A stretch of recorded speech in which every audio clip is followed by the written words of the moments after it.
All right, here we go. Nick Cannon, welcome back. We back, man. We back. We're actually at Incredible Studios right now. In Incredible Studios, making it happen. Yeah, man. This is like a giant toy store, I feel like. I feel like you bought everything you wanted to ever buy in life and stuck it right here in your studio. Absolutely, man. That's how you gotta do it, man. When the fruits of your labor, you put it right back into your efforts. Yeah, man. I saw like a Michael Jackson Moonwalker game in the back somewhere. Yeah, man. That's like one of my favorite joints, man, from back in the day, from Sega days.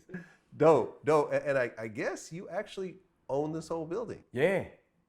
Come on, man. You gotta invest in yourself. That's what's up. That's what's up. I remember because when we were scheduling the interview and everything else like that, my assistant, I guess, was talking to your assistant. She's like, he can park wherever he wants. We own the building. I'm like, okay. Fact, there's a big parking lot outside. Okay.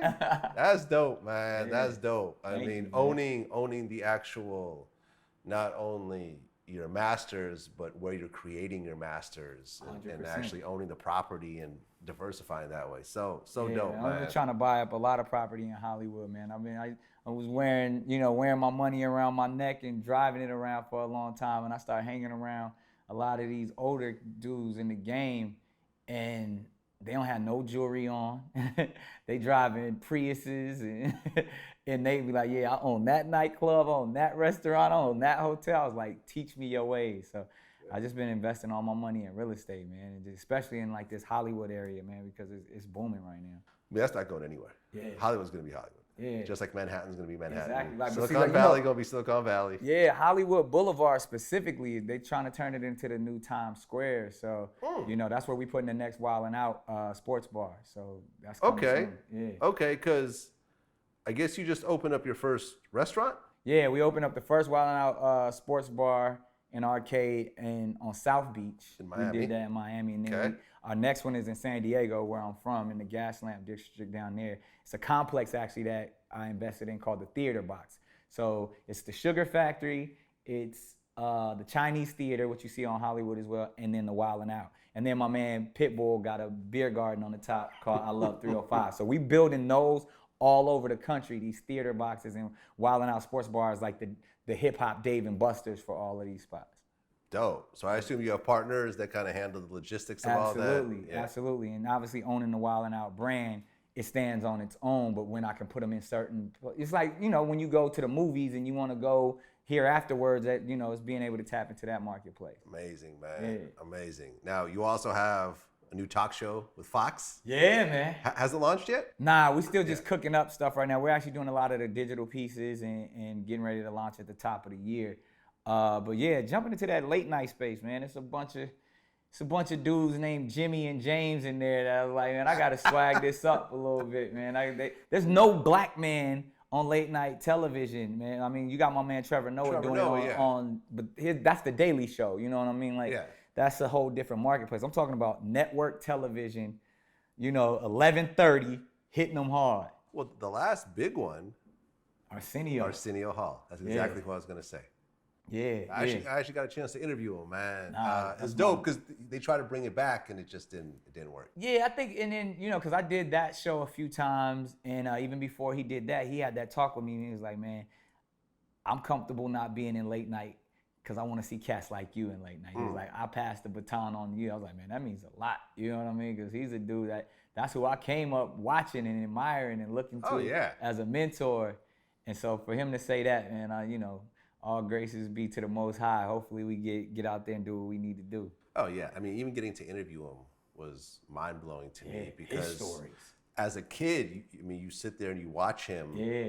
Interview the biggest people in the game. Yeah, and do it in a raw and real way. Like, he was talking to him like a peer. He wasn't talking to him like, so tell me about this. Like, he was more like, yo, last night we was out doing this. And he brought it to that whole vibe to late night. So hopefully I can do the same.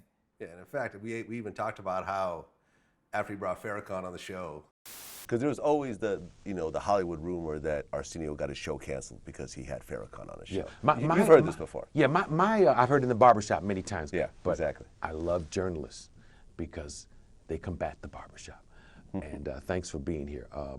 My resignation letter was long before the Farrakhan booking.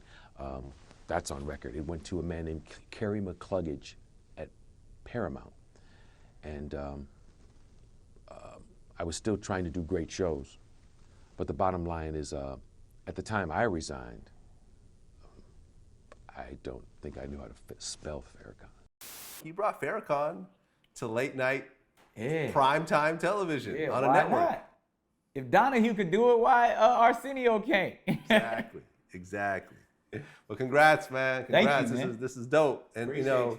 you're someone who never just sits on his laurels and says, Nah, man. yeah, I'm good. Nah, I gotta keep cooking while the pot Always, is hot. because I guess you have a new book as well, and it just keeps going. We're doing novels now. I got a whole imprint that we doing that. Interestingly enough, too, what I've been doing, what I'm really excited about in the publication space is a lot of my guys, you know, I do a lot of work in the prisons and stuff. A lot of my guys have such compelling stories. Like even before this, we were just talking about some of the drug kingpins and stories and movies of the 90s that, and you know, the crack epidemic in the 80s. These guys have these tremendous stories that they've been sitting on in prison for 20 something years. And I'm giving them an opportunity when they get out to write their stories, and then we turn them into actual books through my publication division. So empowering them and telling them, yo, I need you to write 60,000 words, and I'm a license your story from you. So again, offering jobs to the people that people forgot about is kind of my goal. Well, your dad actually runs a company of yours. Yeah.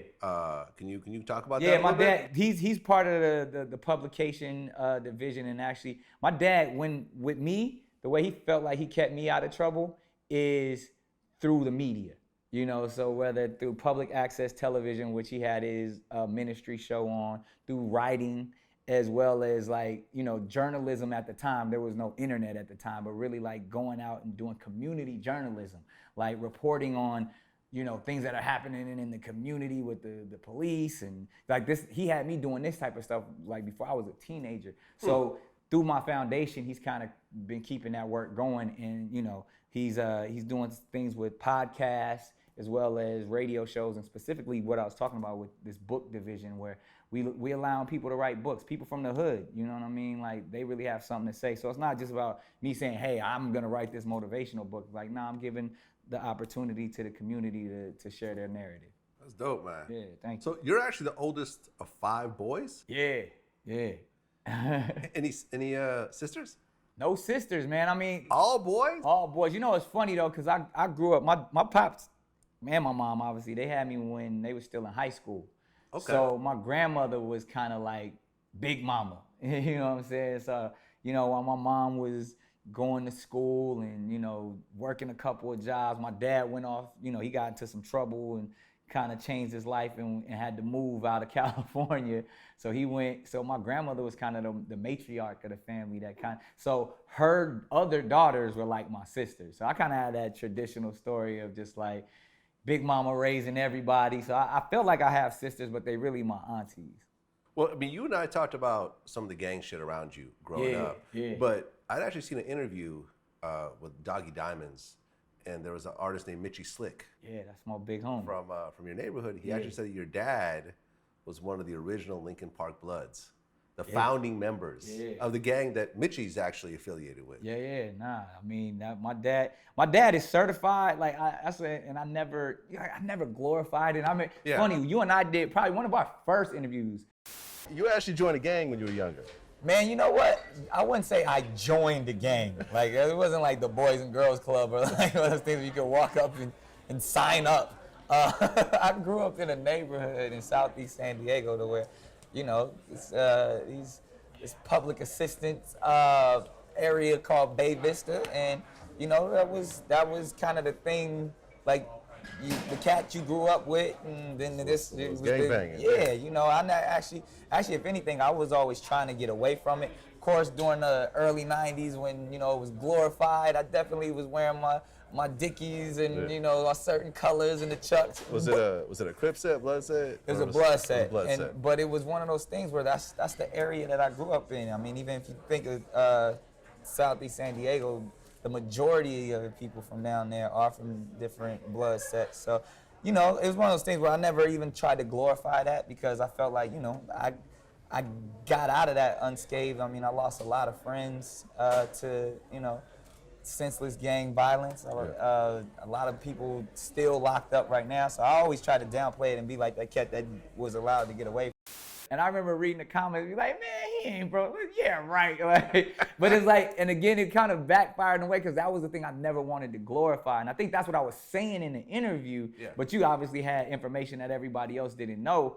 And I was like, yeah, I'm from this, but I don't glorify that. And even still to this day, the stuff that I grew up around and grew up in, I tried not to glorify it, but it is what it is. Like, yeah, my dad is what we consider in our neighborhood a real OG. Like, and, you know, even, you know, the things he had to overcome and the obstacles. And, you know, now he's a man of the cloth and a man of the community. But, yeah, he was one of them guys. Okay, so he actually started that whole set. Yeah. And then you said he got in trouble, so he went to prison? He got locked up, and then I think during that process, you know, gave his life to the Lord. Okay. At an early age, though, like really even, you know. Like early 20s? Even before that, you know what I mean? Like, probably like, because I was, like I said, I was at my dad's high school graduation. So even by the time he got to college, or went on to college, and he had this miraculous story of like one of the most dangerous and gangster dudes in the neighborhood graduated high school and went off to college, and like the whole community was proud of him for that. And you know, went off to college to kind of, you know, study his ministry and do all that, but obviously on a whole different side of the planet, because, you know, yeah, California, Southern California got a little crazy. No, it did, especially, I mean, your dad's age, he's probably what, in his 50s? Yeah. So that means that he was banging in the 80s. Yeah, he was right in the thick of it. Which is when crack first got introduced to California. Yeah, my dad talked about even before crack. He talked a lot about heroin. Yeah, or like and like angel dust. Angel dust, PCP. Yeah, and getting zooted as they call it back then, and that's like how before they go put in work, they would get crazy on that type of stuff. Yeah, I mean that's a theme. Yeah. Because, you know, to try to deal with the things you're about to do. Yeah. You know, you get real high. Yeah. To try to numb the feelings, unfortunately. Yeah, man, it's crazy. And that's, you know, like we you know, put down the newer generation for, you know, all the things that they doing with a lot of these opioids and same drugs. Shit. It was the same shit back then. Like it was a different drug. You know what I mean? So we can't condemn this newer generation when it's been going on forever.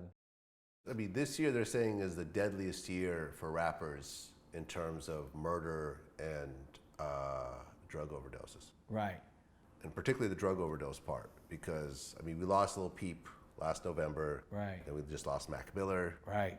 And then there was just a string of people overdosing and dying of this shit. And you know what it is too, because I feel like when it came to those times, whether it's angel dust, crack, heroin, there was a stigma on it. A negative stigma. Yeah, like you be like, yo, you don't want to be that. Now we glorify it. Like I've said this many a times, yo, it used to be cool to be the dope dealer. Now you the dope user. Like we're glorifying the use of drugs. Right. And it's like, there's nothing cool about having a substance control you. Yeah, I think the only ones who really glorified like cocaine use was like 3 6 Mafia. Yeah. You know, and even then it was subliminal. Like kind of subliminal. Yeah, like we didn't understand it. You know what I mean? We always wanted to sell that white girl, but it wasn't like you wasn't talking about actually doing it. And we didn't even really, like, at least in my community, it was like, yo, we smoke weed, that's about it. Like we didn't even know any other drugs to actually do them. I mean, no one wanted to be the crackhead. Yeah. The crackhead was ridiculed. Yeah. Like, you know, like we're talking about movies like New Jack City. Yeah. No one wanted to be Pookie. Pookie was not a goal for anybody. Yeah, that was losing all your teeth and selling your TV and everything else like that. Come on, man. Yeah, but now, I mean. Yeah, like it's cool to be. It's cool to pop like pills. The goal is to, like they call it, what is it? Like addict chic or whatever. Like fashion is like they want you to look like you strung out. Like that's crazy. Yeah, man. And people are gonna keep dying. Yeah, it's the reality of it. Man. It's another sense of control. Yeah, and between the opioids and the lean, which is essentially liquid heroin. I feel like lean, people kind of wised up though. I don't think it's as cool. Like I don't see people glorifying it anymore. I think, I don't know, just when I look at it, I don't see people double cupping as much. Maybe not as much, Yeah. but people are still doing it. Yeah. I think, but it's like, before it was like every song and like Drake was doing it. And like, Yeah, you know, that's like, true. Yeah. Like now it's like, okay, that shit is heroin. Yeah. Like, Yeah, pretty much, man. But yeah, I mean, I'm hoping for an anti-drug. we gonna get Nancy wave. Reagan back out here. Some just say no shit. Just say no. Yeah, no, or someone really, you know, when Pimp C died, it was like, whoa. Yeah, that was real. That was real. And I Yeah. think we got that same effect when we, you know, God rest his soul, we just recently lost Mac Miller and like you said, so many others. Yeah. It's people like, yo, this ain't no joke, man. Like somebody can be on the top of the world and in 1 second, you know, they no longer with us. No, absolutely. You were just on Wendy Williams, Yeah. and you definitely have more self-control than I think most fathers. Wendy, wow, man. When Wendy referred to your son Golden as a Oops, baby. I think she was holding that in because when we called her a man on Wildin' Out, she was trying to get. Oh, you think when that we was called her Mr. Williams. You think that was a clapback in a way? That was her clapback. Nah, I got love for Wendy, man. I think she just, that's her. That's always been her. And I think because we have such a rapport, like, that's just how she felt like she could talk. And it's just like, all right. Like, I'm on your show. I'm going to let that slide. I'm going to call you out on it. But, you know, I'm going to let you go there. You didn't want to walk out a little bit at that point? Nah, never. Never?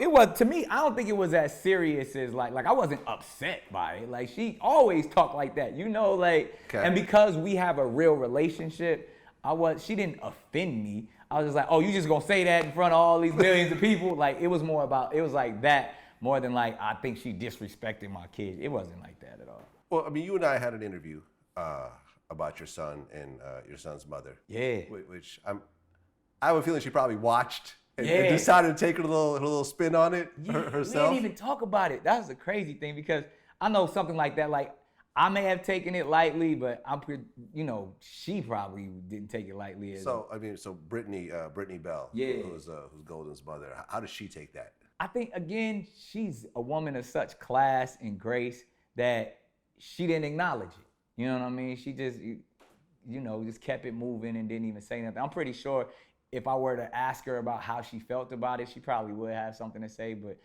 she understands the game and it wasn't really, that was entertainment. That's, that's somebody doing something for those viewers, for those clicks. It wasn't like she was really taking shots at her. She was trolling. Yeah, right, yeah. I would say that's trolling. Yeah, she was definitely trolling. So, but like again, Brittany's extremely classy, so she wasn't even gonna let that affect her. Well, I like the response video you put on your Instagram, which you actually had your son reading, various animal words. Yeah. What's this word say? Bow. Yeah. Cheese. What's this word say? Polar bear. Polar bear. What about this word? What's this word say? What's this word say, son? Golden. What's that say? Tiger. What sound does tiger make? Water. Yeah. What about this? What's it say? So Ain't forth. no You're oops like, over you're like, here. oops, baby, huh? Watch this. Like Boom. that dude is a genius, man. Real talk. I've never seen a child have such like advanced motor skills from the day he was born to like now. Like he's legit reading.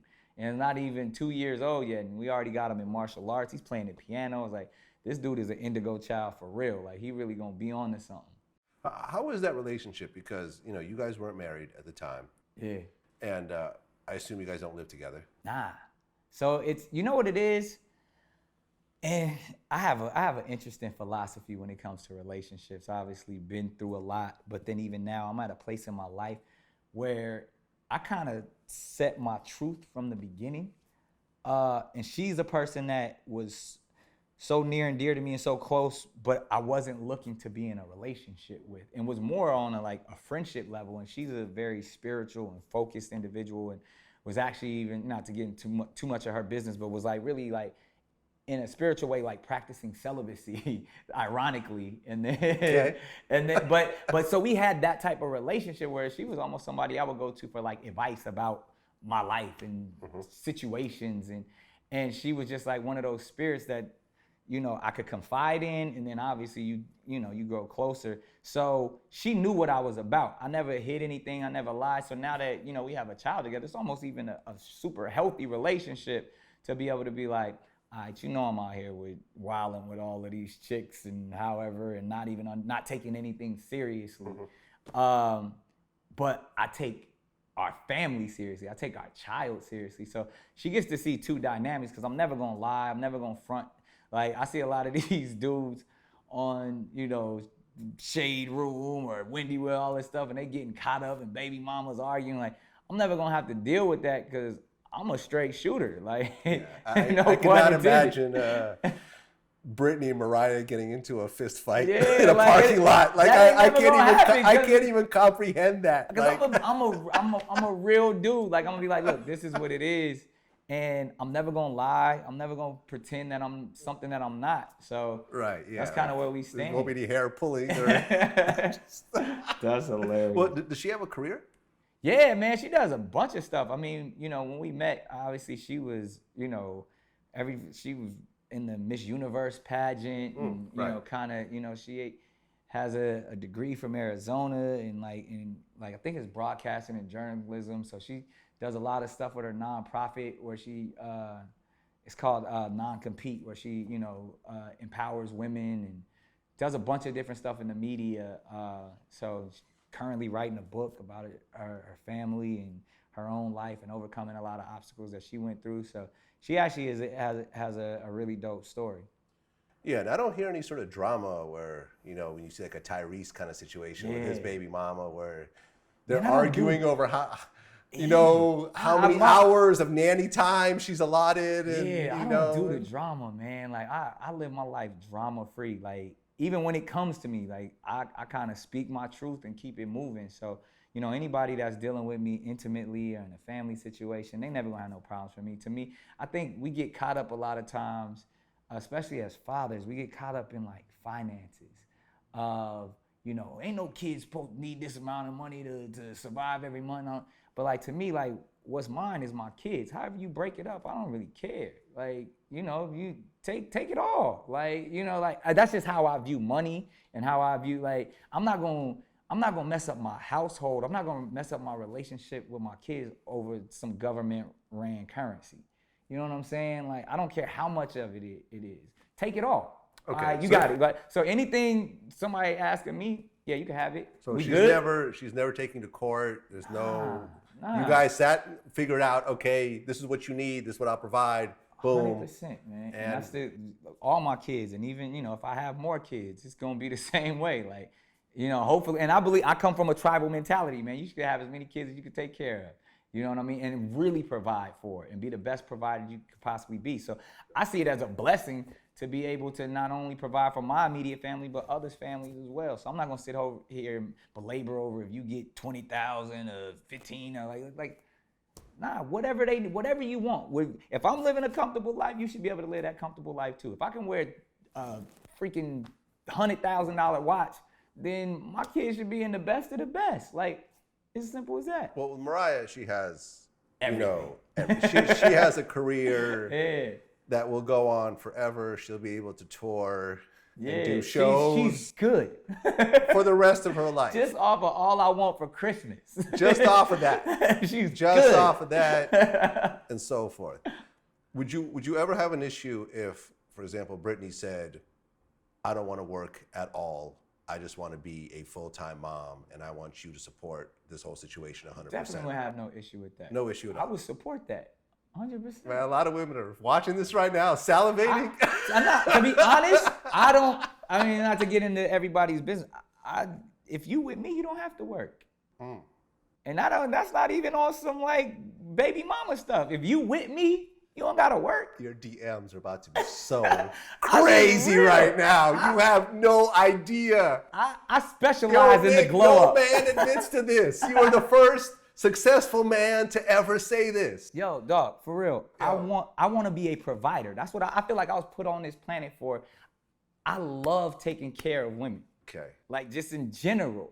Like let me upgrade you. You could no longer let a woman bring the condoms now. 'Cause they will They will be sticking holes in them. There will be holes in every condom. You'll have to have your own stash. See, to me, that's the biggest stunt. To me, if you got a bad chick that she rolling around in a Range Rover, a G-Wagon, she dripping, and that's what I want. Like, I don't want a chick that every other dude can get. Like, if I know, like, yo, unless you can put her in that G-Wagon and have her ears shining, like, and she's good. Like, that, to me, that's way flyer than throwing money in the strip club. That's way flyer than the illest shoes or the car. Like, nah, she got a crib in Calabasas. She good. Like, I want to do that. The problem is also, like, I think Chris Rock really said it, where women will not go backwards financially.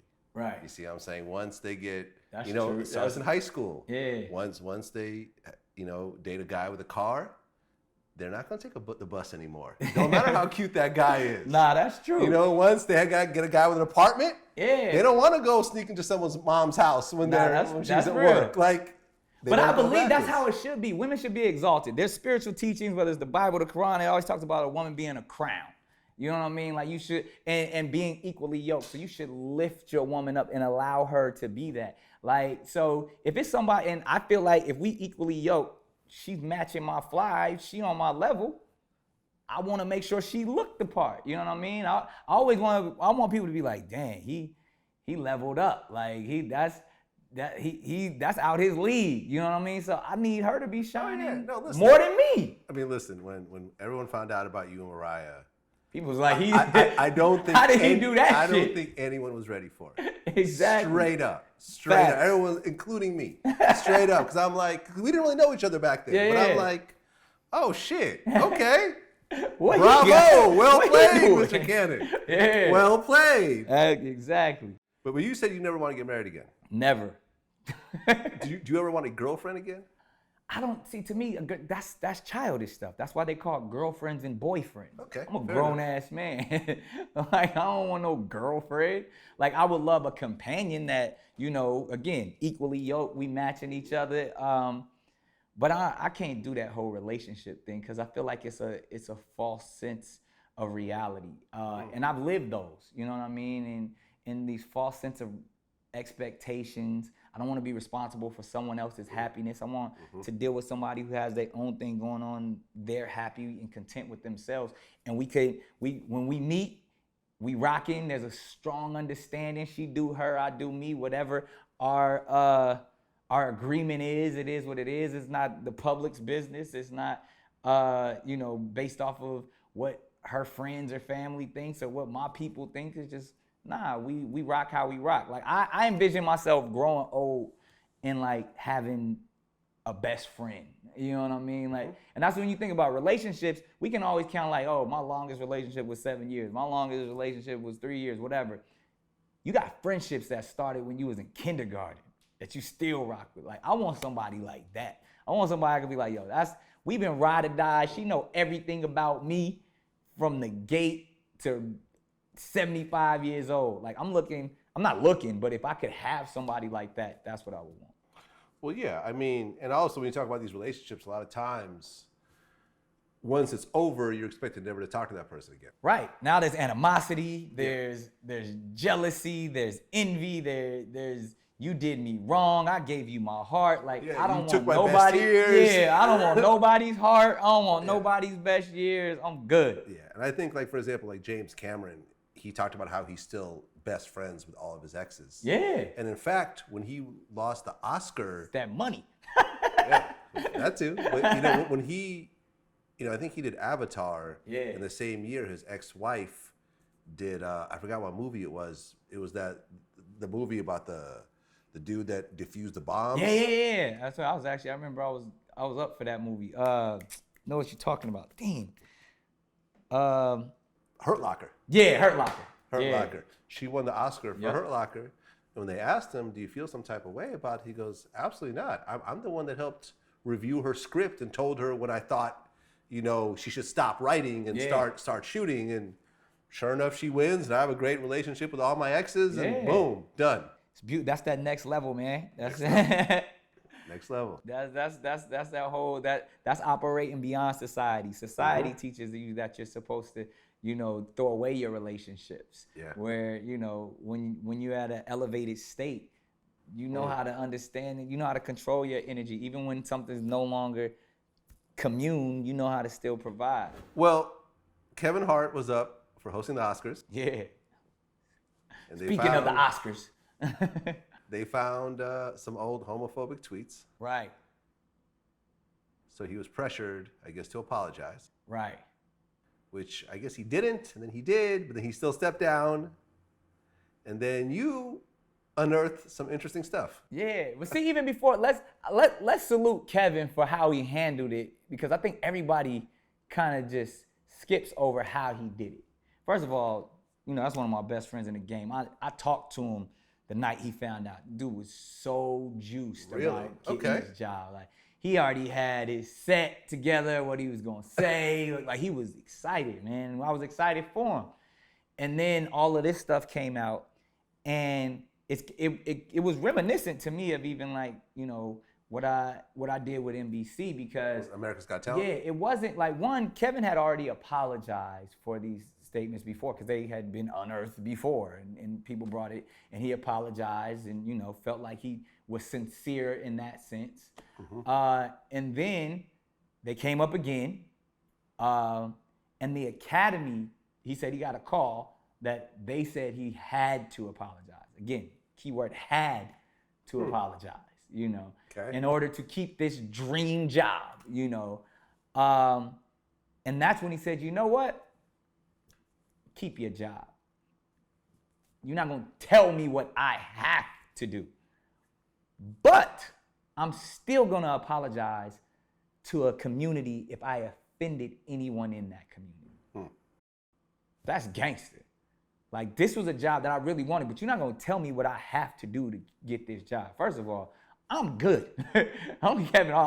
I'm multiple million strong right now. I don't need, you need me, multiple Academy. Hundreds of millions. Yeah. You need me, Academy. You know what I'm saying? So, but it was fly how he did it, because I talked to him. He was sincerely apologetic. He was sincerely remorseful in that sense that Kevin's the nicest dude in the world. He don't want to hurt or offend anybody. If you look at my comedy and look at his comedy is about his family. He's always fun. Like, I'm the one that's talking about white people can kiss my ass. Like I'm the one that go hard. Or like, even, Chris Rock, who's hosted the Oscar before. Like, all of these people who are known to be going directly at controversial topics. Kevin's not a controversial dude. So even when you see his tweets, where even if you read those tweets, it wasn't like he was he wasn't hateful to a community. He was making some ignorant statements and terms that we use, but there's so many of those terms that we use and that we all should be apologetic for, especially when we have such an influence and such a stage. And you call them on it, But you know me, I'm one of those dudes, and I said, I don't apologize for shit. I never have, I never will. Because if I said it, I meant it. And that's how I feel. I'm a different dude. I'm a different bird. But and I understand when some people are offended, and if you are really remorseful, which I feel Kevin was, an apology is definitely required. And anybody in that community, I never wanted to take the attention away from people being hurt or disrespected in the LGBTQ community, because they have a valid reason to feel this way. I mean, people are losing their lives. I mean, obviously, I've been an advocate for the community, as well as, on the board of, the Stomp Out Bullying global organization. I've put out records specifically, to young people that have lost their lives for being homosexual. If there's anybody, I've employed more people than the LGBTQ community, from Wildin' Out to a bunch of, all the other shows. I'm truly a friend of the community, but what I'm not gonna do is let this selective outrage occur, or let this hypocrisy occur when we coming down hard on someone who I know has a good heart and has no hate within them whatsoever. And you want to use him as an example when he's already apologized. And he's like, I always said that it's not about who's right, it's about what's right.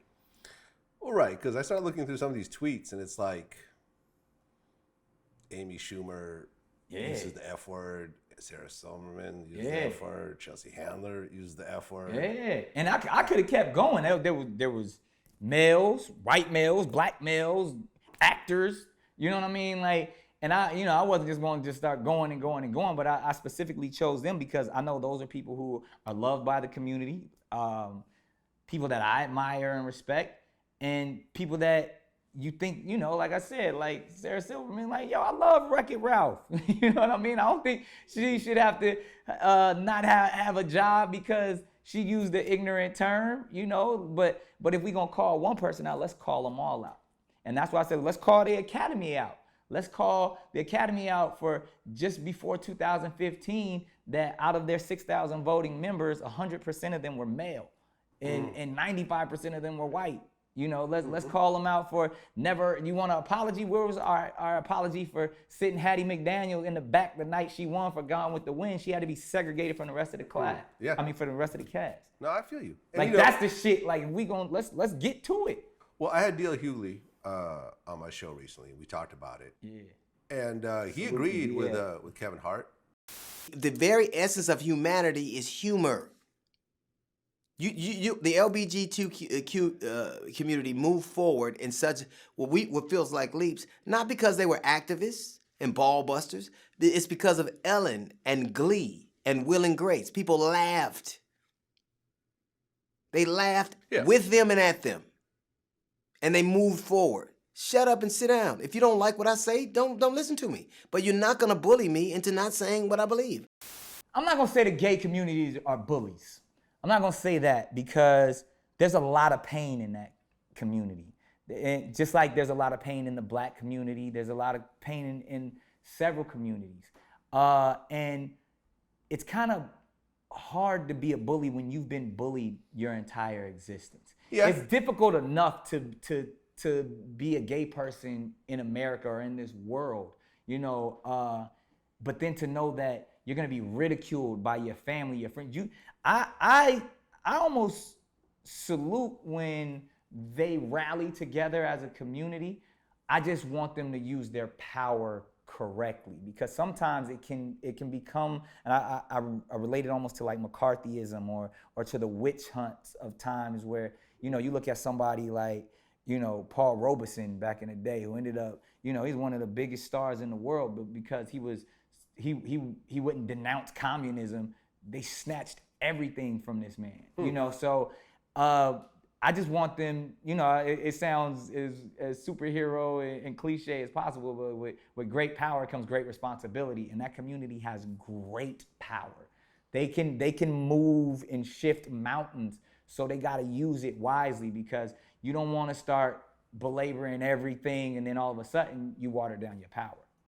Well, yeah, I mean, speaking of the gay community, there was a Dwight Howard situation where the transsexual woman accused Dwight Howard of a relationship, and apparently they met at Wild 'N Out. I guess she was there, and then they played the clip of Dwight Howard twerking on Wild 'N Out, twerking on Wild 'N Out, and then we got Candy on the show. Candy's one of the cast members who is a member of the LGBTQ community, but also a straight gangster from Compton with the nails and all that.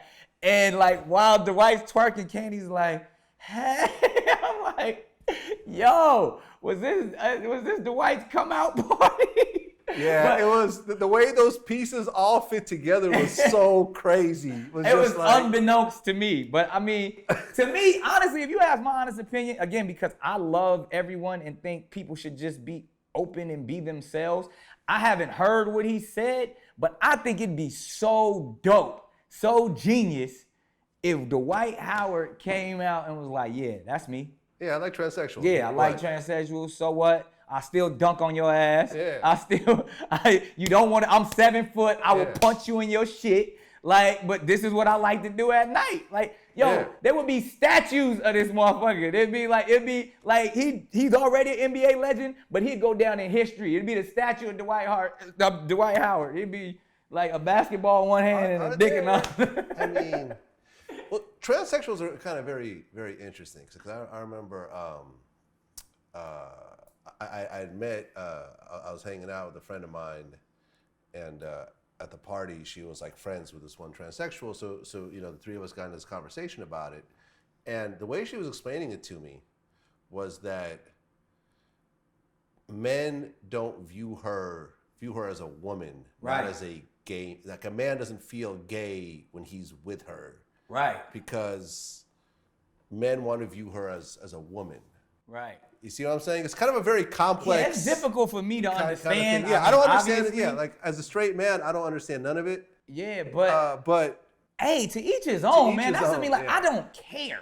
Like, that's like Dwight. I don't know if he I don't know if it is or whatever, but I don't really care. Like, I want to see him shoot a basketball. I don't care what he do with his shit at night. Like, that's not my business. I mean, look, like if you look at one of the hottest rap crews overall of the last 10 years, I mean, you have to include Odd Future, Right. right? Yeah. Frank Ocean is out of the closet. Tyler, the Creator, is apparently gay as well. I think he's playing with that though. That's I don't think so. I think he. Not, he got to be careful with that though, man. Because not from what I heard. really, Not from what I heard. this is my only thing with that. Not from what I heard. Like with him and Jaden and you know, my boyfriend and then like Justin Bieber said, I No, thought like no. that's gonna start like the LGBTQ community he going. said, listen, he said that he's been kissing white boys since he was 15 in one of his songs, and I did a little bit of research myself, Really? and yeah, I apparently. mean, to each his own. I'm just saying. And that's cool. If you faking the funk, that's also on some cultural appropriation but stuff he too. never. If you take a look, he's never really claimed to be into girls. Yeah. You don't see him with girls or girlfriends. He has no kids and so forth. Now you look at Frank Hey, Ocean. salute to him. Well, this is what I'm saying. You look at Frank Ocean. You look at Tyler, the Creator, and then you also look at what is Sid the Oh yeah, from the internet. from the internet, who's Yeah. also part of that crew. This is essentially a gay hip hop crew who's popping, Yeah. who's been popping. Ben Pop. You know what I mean? And they kind of That's managed to dope. sort of slip in under the radar without everyone totally noticing. Because I'd also heard there's some other people in the crew who are gay, who are kind Yeah. of, you know, not really out there like that. But like, yeah, this is essentially a gay, you know, the prominent members, not just like the roadie, like the prominent members being gay, you know, or bisexual, however you want to say it. Yeah. And it has not affected them at all. And they've, I think this generation doesn't care. yeah. You know what I mean? I think it's cool, man. I'm yeah, not I tripping. think it's just like to me, honestly, I could speak on it. My generation coming up, those were like, it was taboo to talk about it. Like even my own family members, sometimes you wouldn't even claim them because you know, like we were scared. It was true homophobia. We didn't want to be associated with it, and I had to learn and grow. Obviously, you know, I was a kid then, but like once, you know, you use terms that today would just be ignorant to use, but back then, like it was you were the butt of a joke, or you know, I have family members that are open, living a lifestyle, and to me, I much rather be around somebody who's open and flamboyant than someone who's living a lie. So looking back at it now, like man, look how brave they were at that time. But now, today, it's like, nobody cares. Like, we don't, like, I personally now, like, I don't care if someone's gay or transsexual or transgendered or I would. Live your truth, man. Yeah, as long as you happy. Live your truth. And honestly, I think that, you know, from what I've seen in my life, I think it's a lot more dangerous to try to suppress those feelings. And it starts to kind of materialize in really fucked up ways. Yeah. You know what I mean? Nah, where you see that's what I'm talking about. That yeah, when darkness. you see like gay bashers who are secretly gay themselves and that like type a lot of those weird preachers and stuff Yeah. that come out and like condemn the homosexual Yeah, community and turn yeah. out they was having like all Yeah. type of crazy kinky parties and stuff. Yeah, like, man. I'd rather that, man. Yeah, I agree. I mean, again, at the end of the day, who are we to judge? Nah, We have exactly. no business judging anyone because we all have our own dark stuff. Right. We all have our own skeletons. We all have our own crosses that we have to bear and things that we're dealing with. So I don't have enough energy to be worrying about what someone else is doing with their sexual life. Since last time we talked, Yeah. Kanye addressed an interview that we did. Oh, yeah.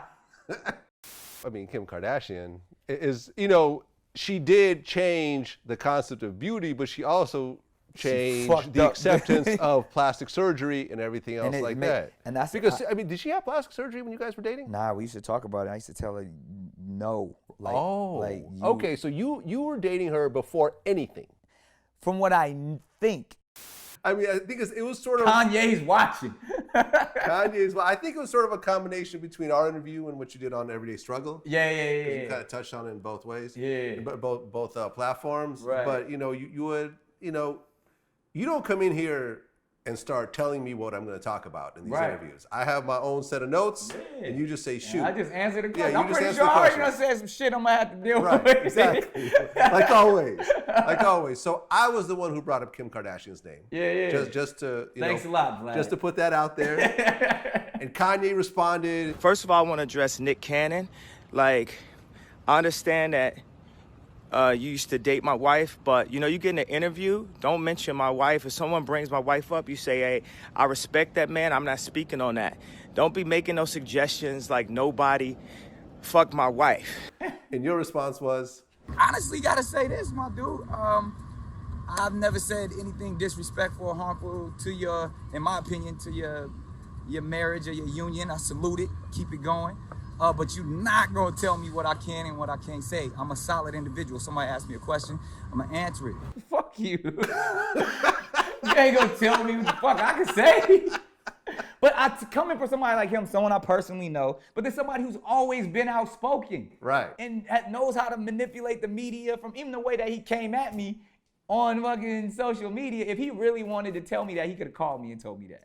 You know what I mean? And he felt, I was like, nigga, I ain't gonna be low-hanging fruit for you. Like, you ain't just gonna say something to me, or we gonna engage in this and we gonna get to it. Right.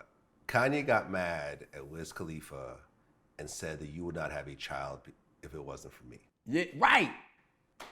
I mean, I don't know.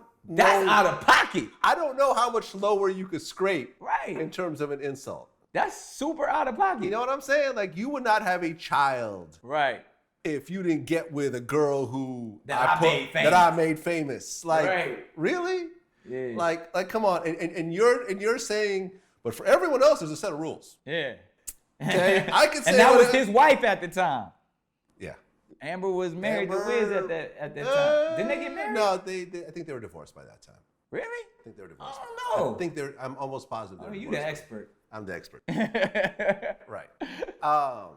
Yeah, because I remember I interviewed Amber and I think they got divorced right after. Yeah. But that, I mean, even in that sense, I mean, and again, nothing but love to my brother Kanye, but he going through some things that even he said himself, this last year was so rough for him. Now I don't even know, he's got to get the right people around him, man. Like even just understanding how to operate.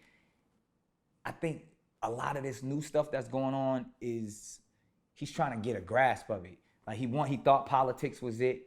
You know what I mean? He realized that wasn't it. You know, he thought it was, you know, the community. He's like, people misusing him in that space. You know what I mean? He wants, his household is bigger than him. You know what I mean? Which has to kind of be a little difficult as well. Like, you know, when your baby sister-in-law is worth $1 billion, you know what I mean? Like, it's you trying to, and there's so much ego involved. You trying to grasp it. And I think, you know, sometimes he just gets out there and he get to tweeting and get to talking, and you know, hey, keep going, Kanye. I love you, man. I'm gonna keep you in my meditation and my prayers. I mean, when I sat back and saw when he was accusing Drake of threatening him and all that. I think Drake might have threatened him though. You think so? I think Drake be getting a little gully. Like Drake played a nice guy role, but if you see look at Drake's track record. Drake almost, other than getting slapped by Diddy, Drake been pretty gangster. Like you saw the joint where he was running back into the strip club with the money. You saw with like the Chris Brown and the bottles. Like Drake crew, they ain't no punks. Like the whole Drake, I think Drake is on some like boss gangster. He ain't never, his fingerprints ain't never gonna be on it, but I can see Drake. Drake ain't no punk. Yeah, no, Drake has a lot of money, and when you're in that situation, you have people that'll dumb out for you. Yeah, and I've never seen him to be soft. I know like a lot of people look at Drake like, oh, he's somebody I could punk. He always speak his mind. He ain't never back down from nobody. Yeah. Like, I think I could see Drake on the phone like, yo, for real? Like, I know he in the gym, so he probably like, you don't want to see these hands.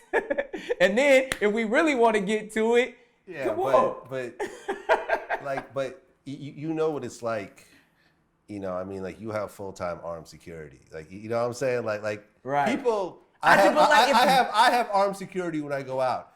People can't really get close to people like us. Like, you know what I'm saying? Like, and I'm not even, I'm in a small sliver of where the rest of y'all are. And I know that you can't just roll up on me. Right. And, you know, if I'm out right. and just think that you could just do whatever, and there's no, repercussions. Like, yeah, but I feel, but even in those environments, because this is one thing we all know. We all gonna have to see each other. Drake gonna have to see Kanye. Yeah, but they live next door to each other. Like they live in the same area, I assume. Right. Not next door. But I mean, but like they all live in, I guess, Hidden Hills. But right. But at the end of the day, once you go past them gates, it's all the same. None of these people are going to actually have to fight themselves with their hands. None of them, including Drake. Yeah, I would love to see. Kanye. I would love to see it though. I would love to see it. I will never see Nick Cannon in a fist fight. I am going to just predict that. I don't know. I'm not saying that you won't, but I'm just saying that I'm not going to see it. Yeah, you have. But this is what I'm saying. And I'll give you an example of why things like this, because it happens, especially in LA. We all be in the same clubs, and like I said, I bring up the Chris Brown and the Drake beef from back in the day where people got hurt. Well, in a club. They didn't get hurt. Other people got hurt. But I mean, yeah, some bottles got thrown and shit. But even in that, like, that's still an altercation. And then like when you dealing with people, whether it's the game, whether it's like it's certain people like it's still some people that, especially when you come to LA, like that, you can't just move out here thinking it's sweet. You can't just say something. And same way in New York, same way in Miami, same way in Atlanta. I had my adjustment period in LA. Yeah. You know, I don't go out as much as I used to for various reasons. Nah, it's real out here. And they don't care. First of all, the security is scared of niggas in LA. Like, the security got to check in with the right people because they know like this community is real. Like, and they don't care. So them dudes just gotta watch their mouth, and it don't matter who you employ or who you move around. If you say the wrong thing about the wrong individual, you either gonna find yourself apologizing, or you gonna find yourself coming off some dollars, or somebody gonna whoop your ass. I don't know, man. I think Kanye just went through another, you know. You never know. I don't know. Again, that could situation. be the fan in me wanting to be like, yo, how dope would it be? They should do like a cage match. Yeah, MMA between Kanye and Drake. Drake and Kanye. I don't know. I think I want money to be on Drake. I think Drake will whoop Kanye. D.L. Hughley, who doesn't like Kanye. He don't. Oh yeah. I mean, I love Kanye, by the way. Let me put that out there. He doesn't like Kanye, and he actually brought up some interesting points. Well, he feels that you like to sound smart to dumb people. Now, let me tell you something. He has the capacity for learning. If you don't read, you are lazy. You're intellectually lazy, and you're not curious. Why the fuck would I listen to somebody who's too lazy to learn and is not curious about the world that goes around? What artist doesn't want to know about the world that he's going to see? He did say that. He did say that. Okay. I never said. Kanye is interesting. That's to me like he's that, and I think what Ebro might even said it best. He is like, he is a musical genius. Yes. But that doesn't mean he's like Einstein. Yeah. You know what I mean? Like how we talked about R. Kelly. Yeah. R. Kelly can't read. But he's a musical genius, but he can't read. Yeah. I'm not gonna go to him for my taxes or advice on it. You know, the earth is flat or not. Mayweather is a boxing genius. Yeah. Also can't read. Yeah. So like you can be a genius in one state. That doesn't mean you're a genius across the board. Exactly. Yeah. You know what I And mean? it's again, it's about intellect, truly, and about being able to articulate your intellect. Well, DL actually coined it very well. He said, And then you're talking about how you're a free thinker. Well, free thinkers don't have liposuction because people think they're overweight. Free thinkers wear a black t-shirt and to think they sexy any goddamn way. That was the point that I made. Like, dog, like forget all the other stuff. you got lipo. Let me You tell said you, it. I am not, I don't have a six pack and whatever else, but I am so comfortable in my body. I will never get lipo. Yeah, and then I will never get plastic surgery. I don't care. I'm cool. that's when I said like when a lot of that is the household, man, or where the people. Yeah, oh, you live in Lipo Central. Yeah. They probably got a doctor in the house. In the West Wing. Yeah, go ahead and go on. Make a left by the They bathroom and they employ gonna him. suck that shit out He you. don't have any other patients. He just lives in the Kardashian house. Botox, here you go. Oh yeah, I'll take that out. Yeah, man. Let me take out part of your thigh and put it on That's her the butt. part. And That's when I was like, man, we gotta go get my brother, man. Like we gotta go. Come on, there's I don't know. Again, I don't know what that man's dealing with, but the Kanye I knew wouldn't have did all of that. Do you think the Kardashian curse is real? It didn't hit me. Like, True. I mean, granted, I didn't get married. I think it only applies to marriage. Yeah, okay, yeah. So maybe if, Yeah. yeah, man. You know what it is? Again, it goes back. I feel like a lot of that is vanity. And I think they're the epitome and the true representation and the personification of what vanity is. Oh yeah. When you think about, and I think vanity will destroy anyone. Well, because Kylie was getting plastic surgery before she was like 18. Before she was fully developed. Yeah, she was getting her lips done, and I think other body parts are also done, and so forth. Like, Yeah. matter of fact, I think what's her name? Her sister. Kendall? Kendall's the only one without plastic surgery in Right. that family. And Oh, it's- and I guess Courtney maybe. Yeah. I mean, to me, to each his own. Do whatever makes you happy. I'm not against, whatever people need to do to make themselves feel beautiful.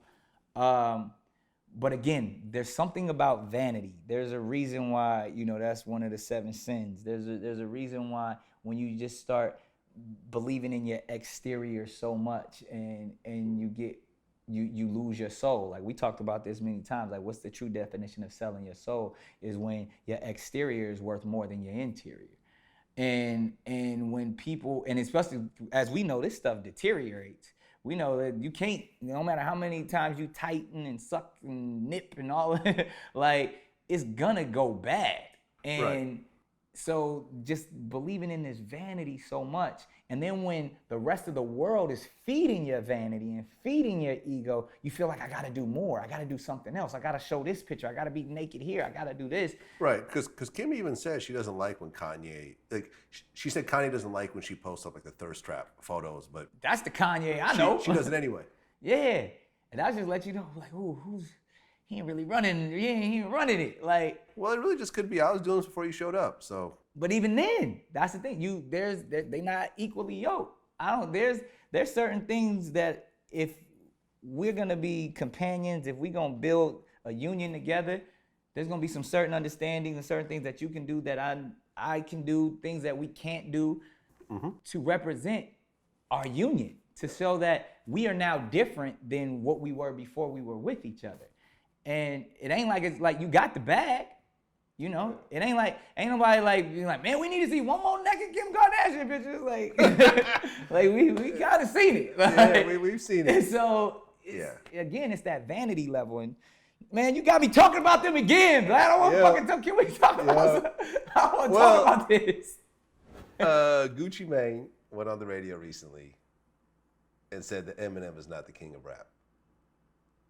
Man, I love Gucci. This, what's funny? You watching that made me remember when me and Eminem so-called had the beef or whatever, and the whole thing with Mariah. He was one of the first people like, "Hey, bruh, we can go handle it." I was like, Gucci. Gucci Like, wanted to handle Eminem. think about On record or otherwise? But Gucci said we can go handle it. But all the way to the fact, who was on the Obsessed record with Mariah? Gucci Mane. Obsessed was the diss record to Eminem. And Gucci, listen to his verse. If you listen to that verse, he talking that shit like, yo, it can happen. So I think I forgot all about that. yeah, like Gucci been about that smoke. But Gucci's actually one of the only rappers that has killed somebody. yes. Actually killed somebody Yes. and got off. Yeah. And rapped about it. Yeah. And made a diss song about, he said, what did he say in that one song? Said, go dig your homie up. Make sure he won't say shit. Yeah. Like, how about that? Yeah. People talk about hit him up. Yeah. Go listen to that song. Yeah. And Gucci is super respected in the game for just being solid, being thorough, and not being a bully. He not a bully. No. Never been a bully, but not to play with him. No. And I think it's funny because when you go to Eminem, like, I don't think anybody's ever thought Eminem was a tough guy. You know what I mean? Like, I don't even think he ever came off to be a tough guy. Like, even when there was so-called beef, which we didn't really have no beef, but it was just like, it was comical to me when people be like, yo, Eminem gonna kick your ass. I was like, really? Have you ever seen Eminem in person? It's actually funny. And I remember me and Green Lantern, his old DJ, had a conversation about this. When Eminem first came out, I remember I went to one of his shows in San Francisco, and in the middle of the show, someone in the audience was like talking shit. Eminem jumped in the audience and tried to fight the guy. That's what, by any means. And I remember I talked to Green Lantern about this. He goes, he literally will jump on you. Like, he actually is, if his handlers aren't around, he actually, I don't know if he still is, but definitely was like that. Yeah, okay. I'm just putting that out there. All right, but I'm just saying. Now he's 45. He can be a tough guy all he wants. My thing about it was, the point I was making, is that I don't think anybody thought of him as being a gangster or somebody that was, even in his raps, he was like, yo, I'm not that dude. I'm weird, I'm crazy. Quirky. But I don't think he never tried to come off like he was a gangster. But you cannot knock the fact that he is one of the kings of rap. You gotta give him that. Yeah, his last album was great. Yeah, like his ability is second to none. Last album was the albums, he's definitely gonna go on the Mount Rushmore of rap as one of the kings. Part of the reason is because he's white. Let's just keep it where it is. Yep. But he's Elvis Presley. He's the guy that took it to another level that no other black man could take it to because he was white. But his skills spoke for themselves. You cannot negate his ability. Well, I mean, Eminem actually responded to one of our interviews on his last album. Oh, really? Yeah, and in that last, the song about... Was it Lord Jamar? Yeah, he said, Lord Jamar, you better... Did you hear the verse? Yeah. He said, I heard it one time. He said, Lord Jamar, you better leave my ass alone before I, go into the house that you own. And basically, it was a response to Jamar saying that Eminem is a guest in the house of hip hop. Just like in Eminem, we had a lot of people talking about, is Eminem a guest in the house of hip hop? You're motherfucking right he is. Just because he sold the most records and all of that, like... Right. And he goes, I'll go into your house and put my feet up on the couch. And Right. have you fetch me the remote. And whatever. And then, again, I'm a huge Eminem fan of the artist. I don't know dude outside of that. But I think he is one of the best to ever do it. He's definitely in my top 5. I think he's anyone who's into like the essence of hip hop will have to put Eminem in their top list. You got to. As lyricism, because I remember someone, I don't think this is me sounding like a hater. I just think this is somewhat factual these days. Right. I don't know who this is from, but it said, when I was a kid, I listened to Kane and Rakim and think, man, I'll never be this good. Kids today hear most hip hop and think, shit, I could do that. And truthfully, they can. Facts. Music today is not about skill. it's not about ability. It's about essence. It's about who you really are, which sometimes is more powerful than skill. Because when you think about star quality, that has nothing to do with skill. It's about that aura. It's about that energy. When you step in the room, you're like, yo, that motherfucker is a star. You're not saying it based off of their performance. You're talking about their essence. And a lot of these kids tap into their essence of who they are. And that's why we focus more on their stories, their background, who they're associated with, their look. Because it's like, oh, that person looks like a star. But rock and roll has always been that. Yeah. Let's think about all the rock stars who are shit artists, but they're stars. Britney Spears. You said it. Britney is talented, man. Britney Spears is talented. As a singer? I'm as a performer. As a performer, she's great. Yeah, I'm talking about. But a sing-off, a cappella between Britney and Mariah. Yeah, but that's it. But see, I was gonna go further back. I was gonna go to someone like Bob Dylan, to where people for a long time talked about how Bob Dylan had no talent, couldn't sing, was off key, all of these things. He's a great songwriter, though. But again, because it was his truth. Like even someone like, to me, I love Kodak Black. Like, and some people, I don't understand. I get in debates about Kodak all the time. You could actually compare Kodak to Bob Dylan. Kodak and Bob Dylan. He's kind of like the Bob Dylan of today. Absolutely. Absolutely. Now that you actually say it like that, I never thought of it before, but Kodak could really be today's Bob Dylan. That's how I feel, man. And it's like, so I think a lot of times, and it actually, to me, it takes more to be an artist of today than an artist of the skill set era, because the skill set is like, it was easy to tell. Either you got skills, you won this battle, or you don't. Now it's like, I gotta come with some other shit. I gotta, like, my song gotta be rocking, my backstory, my crew, it has to be so much more to become a true starter. And because everyone's doing it to break through the clutter, you gotta be a real star. Yeah, a lot of people have gotten deals after their Vlad TV interview. You know, once they I do what I do, and you hear the story and you see, and you know, sometimes the interview will cause a big social media uproar. Yeah, I mean that dude Glock 9. So I know if I fought with a black bear, we gonna have a black ass baby. So? I ain't with that. Why? I'm already black as fuck. So? I can't. No. Well, I mean, this is an interesting thing. You know, I mean, like, so if you have a baby, you don't want your baby to be the same complexion as you? Why? This a once in a lifetime thing. What do you mean? Like, this a dark ass shade. They be, hell nah. I can't have. He got signed to Cash Money right afterwards. Right. You know what I mean? It's a horrible example. It's a horrible example. It's a horrible example. But that's not the reason why we should be signing people because of those statements. But you know something? I bet you that because once that interview came out, it was like on Shade Room, a baller alert, and this and that, and he responded, and people were bashing and whatever else. Did he ever say that? Did he change his statement on that? No. He still feels the same way? He said, y'all don't know what it's like to be my complexion, so y'all can't tell me what I've been through and what I should feel. Wow. The end. He's stuck by his guns, which is sad. And the reason I put it out was to kind of expose that dialogue. Right. Because, you know, it seems like black families have been saying shit like that behind closed doors for a very long time. Yeah.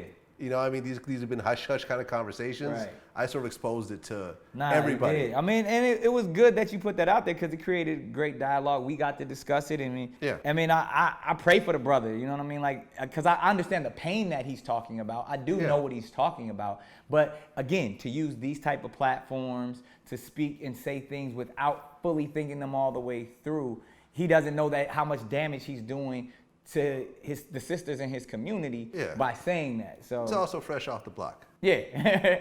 This is not someone with media training or has really traveled a lot outside of. He was speaking his truth. Salute to my guy for speaking his truth. Well, because, you know, I interviewed Bill Duke. Right. And he talked about my first day in kindergarten. I was called nigger and blackie.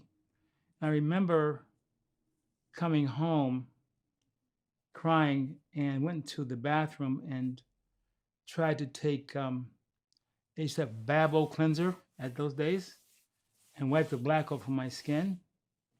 I thought maybe if I could do that and people would love me more, and then I was gonna drink some bleach in the bathroom. My mother came in just in time, and because I thought the bleach would whiten me.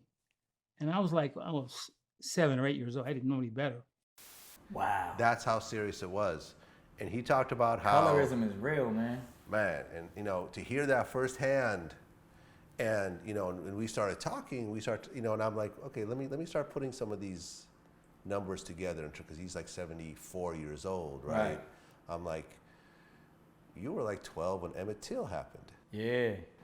And I'm like, did you have, you know, did you have living relatives who were slaves? He goes, my great grandparents were slaves. Wow. And it's like, and he talked about how he hated white people. Right. Hated them. Until he got to school and he had some experiences with some white teachers. Right. That made him rethink everything. Yeah, and I mean, that happens in our community, man. Like, obviously there's reason for even going that far back. But did you ever hate white people? I definitely despise that entire community as a whole. And it's funny, in one of my stand-up bits, I always say, when I talk about white people, I'm not talking about y'all. Y'all my friends. But I was like, when I talk about white, I'm talking about the idea, the establishment of white. James Baldwin said it the best. James Baldwin says, white is just the example and the synonym for elitist society. And I kind of made an acronym out of it. I was like, white is when having inheritance to everything. It's just that idea of, I'm more powerful than you. I control you. I hate, to this day, I hate that establishment. Yeah. I hate that establishment of that hierarchy, this idea of this caste system that my community was brought into involuntarily, and then pressured to succeed. And if you don't, we're gonna lock you back in the cage. That's still our system today. So when I have no hate for any individual on this planet, but there are certain systems that I just despise that are set up because they're set up in a hateful way. So that's what I was gonna say. Growing up, man, like, not only are you taught to dislike, but you are taught to fear them in a way. You're taught to be like that idea. I mean, growing up in the South, growing up in North Carolina, South Carolina, they tell you, you know, don't look a white person in the eye. You know what I mean? You walking on the street, you gotta, you know. No, he actually talked about it. He said that his parents, when they were going to church on a Sunday, say it was raining, and say they were on the sidewalk. If a white family came their direction, I mean in the opposite direction, they had to step into the mud and bow their heads until the white family passed, then get back on the sidewalk and walk to church.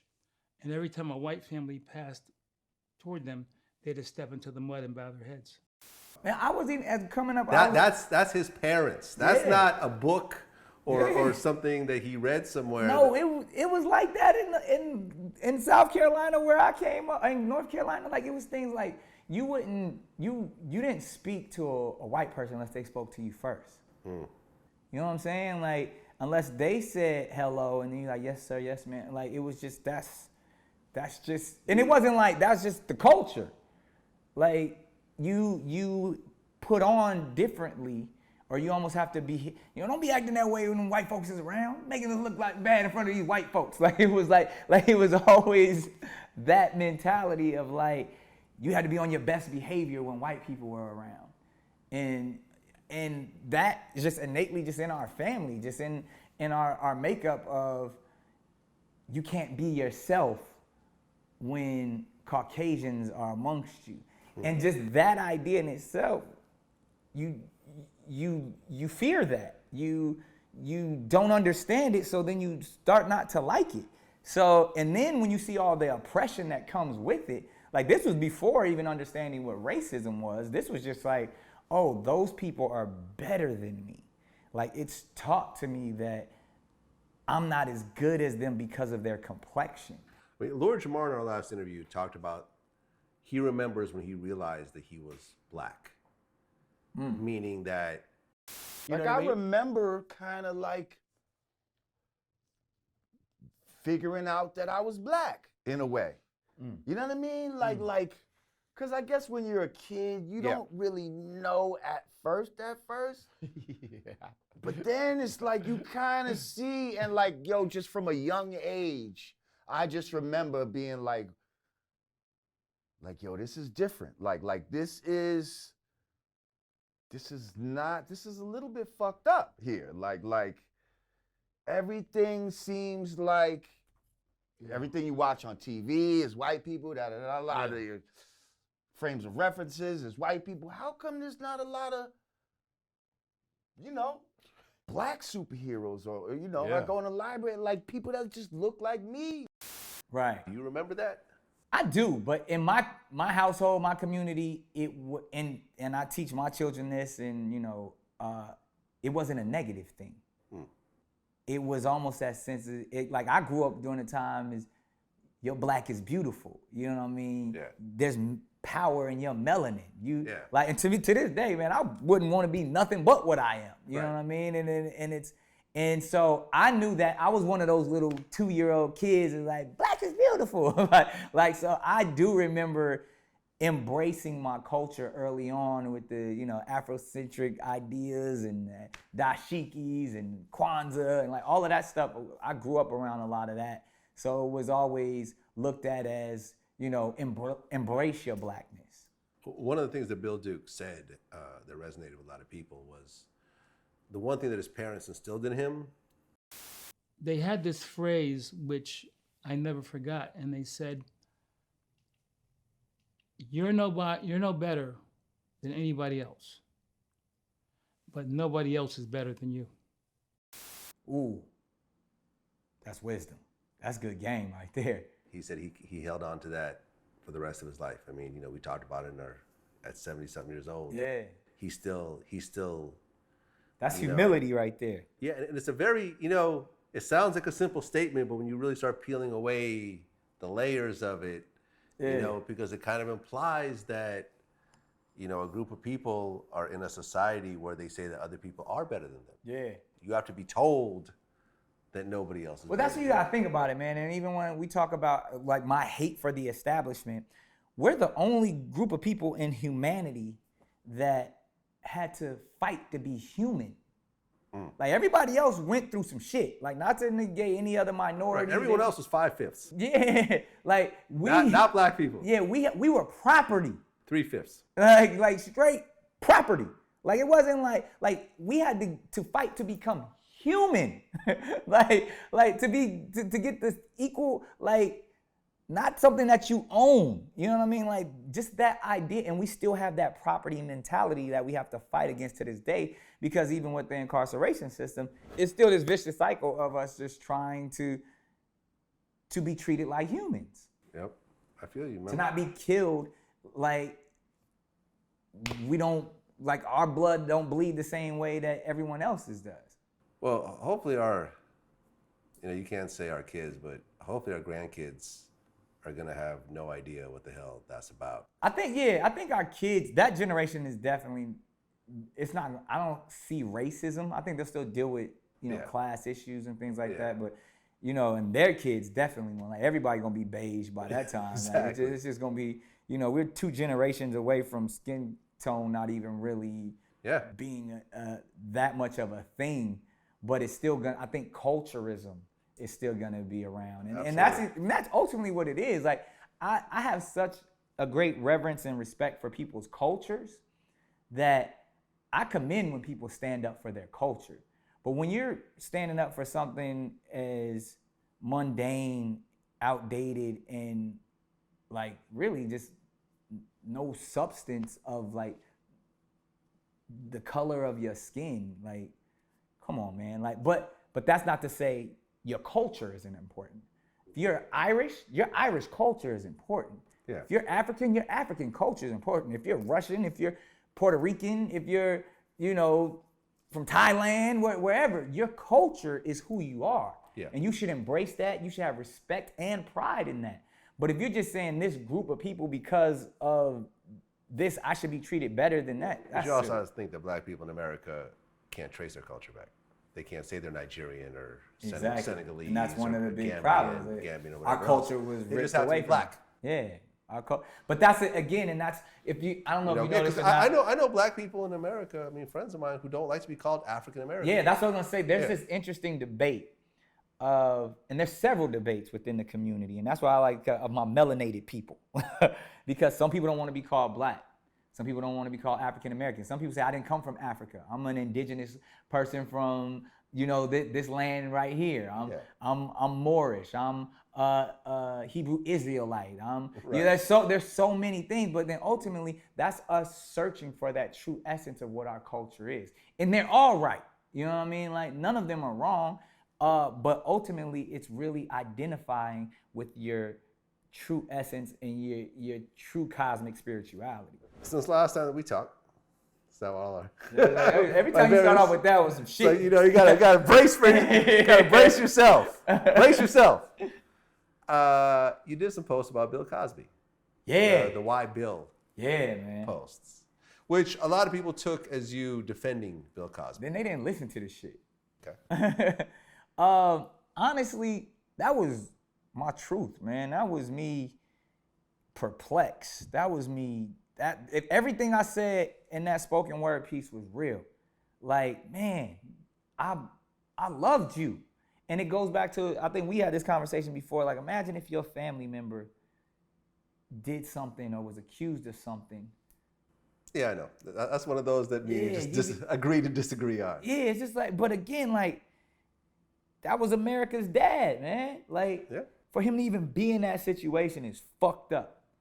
I don't know. I was confused, man. Like, if any of those women, any of those victims, they have every right.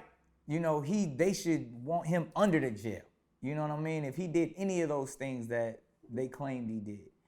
But again, the way society, the way media handled the entire thing, again, it's that selective outrage. And that's what, me, that's why I titled it, Why Bill? I don't never have all the answers. I just ask the right questions. And to me, in that scenario, it was why Bill?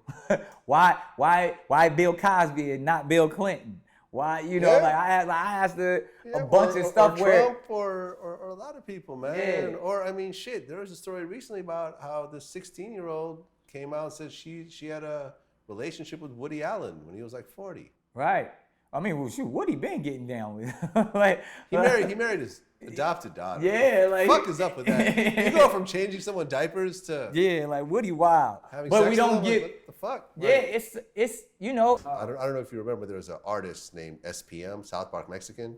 Oh right. He impregnated a 13-year-old who he met at a strip club. She was working at a strip club. You know that, right? I did not. Okay, she was a stripper. You can't be a She stripper. was a 13-year-old stripper. You can't. So whoever hired her she had some ID or something. She was a stripper. It's all documented. She was a stripper. If you really look into it, she was a stripper. He has a one-night stand with her, and that's what happened. So when you go to a strip club, and they're stripping, you have to assume that they're 18. You have to assume you can't be a stripper unless you're 18. Right, but you can't tell a 13-year-old from an 18-year-old? I can. I don't know their situation. He was 23. I wasn't there. This was way before I even got there. But right. That's what my biggest question was. Like, you couldn't tell? And I don't know how a drunk, horny motherfucker would tell if she's stripping, you know what I mean? But I know I could tell. Some years later, it came out. They did the DNA test, and now he's doing like 30 years or something. Wow. He's still in prison right now. That's crazy. But she was in. He didn't. It's a weird story. That's strange. It's a weird story. Yeah. Yeah. Because Baby Bash was one of his artists, and I interviewed him, and we talked all about that. And Baby, Bash. The idea is like, did he know she was 13 or not? Yeah, you would think that when you go into a strip club, people are being ID'd. Yeah. But then again, you think, well, you kind of know a 13-year-old when you see one. Yeah. You know what I should. mean? And it kind of tied into some other sexual assault thing with kids. Yeah. But look what parents do when they're around money and celebrity, right? And I'm not saying anything happened, right? But you have children, right? Yeah. If some celebrities came to you and said, hey, Nick, I want your 2-year-old son to have a sleepover a man says, I want your 2-year-old son and a bunch of other kids are going to have a sleepover at my house. You can't come. Nah, it's not happening. They're all going to sleep in a big bed. In a big bed. And we're going to give them Jesus juice. But we're just going to have fun and play. Right? Jesus juice. The Michael Jackson shit. The Michael Jackson. Not just saying I ain't going to let you sit here and talk about Mike like that, Vlad. But I'm just saying, like, okay, people have said, right. that they lied on him and shit like that, and I get it, and that's fine. I'm looking at the parents going, why would you do that? The fuck kind of parent are you that to you allow just some gonna shit let like your that? kids just go hang We could out all with come a hang grown out with man. Michael. Yeah. And we could all sleep in our own separate rooms because I know his house is big enough. Yeah. And we could leave at 8. We could all play together. I'd be damned if I like giraffes. Yeah. I like monkeys. I like monkeys. The fuck? I want to play with this pet monkey. The fuck? Right. How come you the only one who gets to play with the monkey? Exactly. Hell no. Nah, again, celebrity, I always call it access to excess. Access to excess. People don't like telling celebrities no. They like to give them all of the access they can, and it tears them down every time. And that's what I feel like that's what happened with Bill Cosby. Yeah. I feel like that's what happened with many other celebrities. That happened to Michael Jackson. It's just we get so caught up in doing whatever we want to do that it's a detriment. Cardi B and Offset. Number one, as an OG in this music game, and Right. you've seen every publicity stunt known to man and know all the inside stories. Do you think this is actually real, or do you think it's a big publicity stunt? I think it's real, man. Any nigga that's gonna go on stage in an Elvis costume in front of thousands of people, that man want his girl back. I think it's interesting though because, I mean, for one, they don't need the publicity stunts. They the biggest things in music, they pretty popping. much. But this is like the new soap opera. To be we want to know, is Cardi gonna take Offset back? Like, we all rooting for him. We all putting our own personal stories into it. And honestly, I think it's a beautiful story of two people who started from nothing, who gained everything, who ultimately love each other, but still trying to juggle in this world of access to everything. They have. Well, here's the one thing that's kind of interesting to me is that, does Cardi really think that Offset is not gonna fuck with nobody else? That's the thing, and again, people probably gonna hate me for this Like, comment. He wanted to have a threesome. Yes, he did. Every man wants to have a threesome, Cardi. Every man is going to want to have a threesome. He was doing all this shit before you showed up. Yeah, and probably, I'm pretty sure Cardi was getting it popping too. I interviewed Cardi. She's talked about having threesome. I had a threesome a couple of times, but when I do it, it's just only to satisfy my dude, to get cool points with my dude. But I never really enjoy it. I enjoy intimacy. So I enjoy intimacy with me and a girl. I enjoy intimacy with me and my guy. When it's the three thing, it's just like a show. It's fake, like porn. If my chick has had a threesome before and ain't gonna have one with me, I'm gonna feel a little left out. Like, why I didn't meet you when you was in the threesome stage? I see that Vlad TV interview. You can't say you we never gonna have did a that conversation. shit. Rewind that shit. Play it again.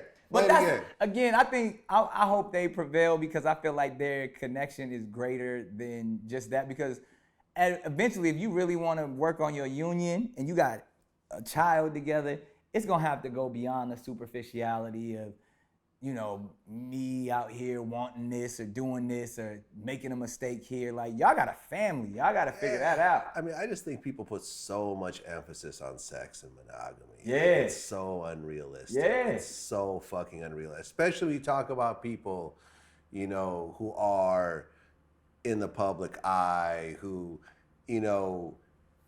men, women already know them way before they ever see them in person and so forth. Facts. They're doing shows. There's women that throw their panties on. You know how I feel about monogamy, Yeah. man. I feel like monogamy is not natural. Yeah. It's look at every animal on the planet besides like penguins and seahorses. You know what I'm saying? Penguins and seahorses. They're the only monogamous creatures on the planet, man. And it's just like the other it's just not, our animal instinct is to be attracted to someone. Now, if you have the control enough to act on it, and it goes back to what I was talking about, the access to excess, it's real easy to buy step one chick, but when you got 50 coming at you, like Chris Rock said it, he was like, pussy gonna catch up with you at some point. Like, you can run from the pussy all you want, but it's gonna catch up with you. Well, I have a theory, and you know, I'm sure I'm gonna get bashed for this, but whatever. My theory is, when you look at what's happening these days, right? You know, like for example, when you and I were young, if you wanted to meet a girl, you either have to be going to school with her. Yep. Meet her at the mall. Yeah. You know, meet her. You had to actually have real interaction with her. And then once you get a little older, you'd have to go hit the clubs. Yeah. You have to do this, maybe ask about a friend.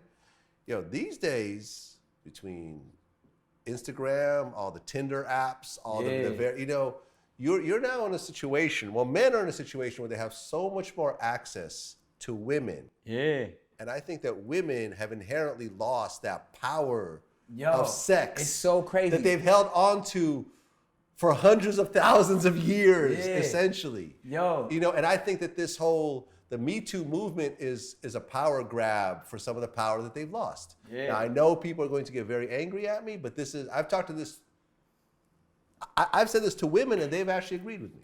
I believe, especially someone who is a father of a daughter, and even having these conversations with my daughter to this day, I tell her about her power and what she possesses and how she should respect herself. I mean, again, she's 7 right now, so I can't get too graphic, but I try to go in as detailed as possible that there's gonna be so many people that want to leech your power away from you, who are gonna try to take this essence that you possess. And you hit it on the head, man. Like, it's been watered down in such a way that, and that's why I commend and salute the Me Too movement, because I believe the woman is the most powerful being on the planet.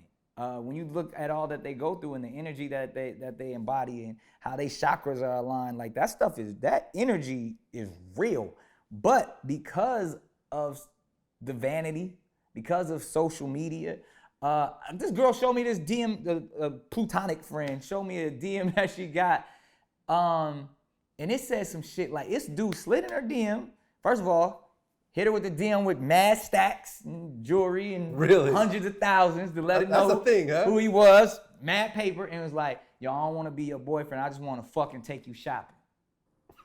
And like, it didn't work with her, but clearly that has worked before her. You know what I mean? And it's like, well, all right, swipe right, next one. You know what I mean? Like, and to think about like, yo, that's the engagement today. That's how you holla at a chick now. Me and Too Short had this real interesting conversation recently about tricking.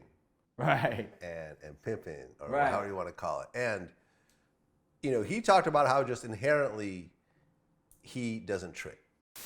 I feel like at the same time, if you buy pussy, if you negotiate with her and say, how much do I have to give you for pussy? That's blatant tricking. Right. I feel like if you're like going on dinner dates, if you're taking trips, if I'm buying a plane ticket, flying you out, whatever, I'm not buying the pussy. You don't have to fuck me. You feel me? We doing this shit. This is what I'm doing. But I'm not expecting anything like a plate of food at an expensive restaurant is a blowjob trade-off. And we're not doing like that. Some dudes like buying women TVs and shit like that. You're lying. You know, but no, but he does say you done tricked me, boy. Well, I mean, his thing is like, yeah, he'll fly a woman out to hang out with him, but he's not expecting sex out of that. See, if now, they have I agree sex, with that. If they have sex, cool. But if not, I agree with that.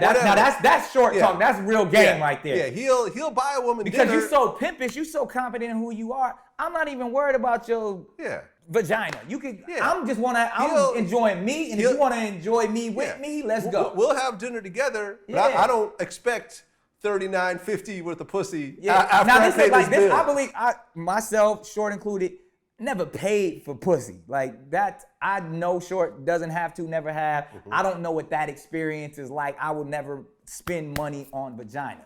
But going back to what we talked about earlier, I want a woman that's associated with me to be the best, to look the best, to have the best. So if I'm spending money, if we everybody shopping. If I'm eating good, you eating good. If I'm driving good, you driving good. But then there's the other side of that argument, which we talked about, and that is that a lot of these celebrity men, they don't pay women to have sex. They pay them to leave. And he said, and I had dudes say, man, I don't feel like all that talking you doing, making her laugh and smile, and she like you. Like, I don't want her to like me. I don't want to fucking make her laugh and smile. How much?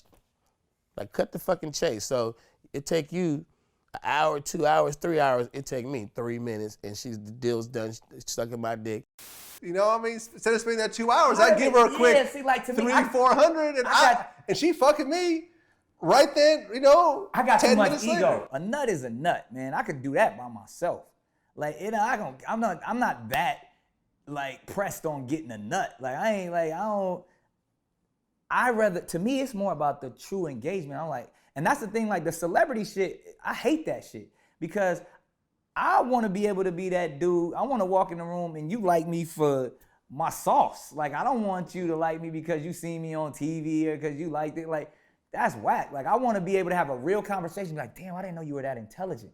I didn't know you had this. I didn't know you were, like, I want my charisma to flow. Okay, so here's an interesting question. What is the shortest period of time that you have met a woman and had sex with her? But because of the celebrity 30 minutes? Yeah, like, come on, man. There's been plenty times when we just walk in the room and chicks was already naked. Like, it's just, right, that's what I'm saying. Like, so the reality like, is, Nick Cannon coming. Right. So the reality is that your lens, I don't live that lifestyle no more though. But early years, man, it was all about this. how many girls want to be a wild and out girl?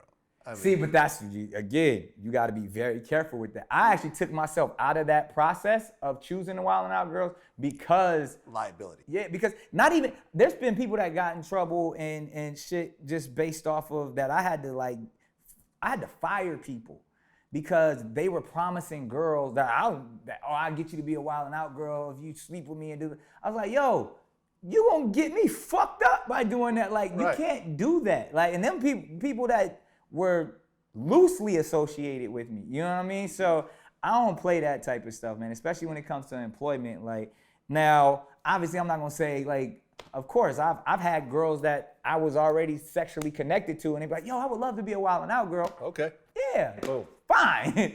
But I'm like, I've never like promised a girl she could be a wild and out girl or get any job. Like, that's just out of pocket. Like, you just can't do that. But I know dudes who try to dangle that carrot along. Like, come on, man. Like, yeah, man. That's unfortunate. But that's a lawsuit waiting to happen.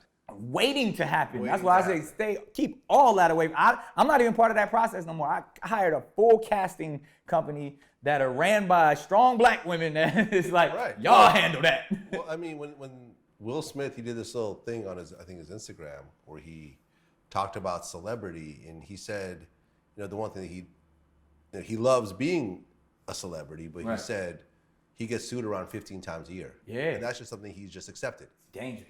Yeah.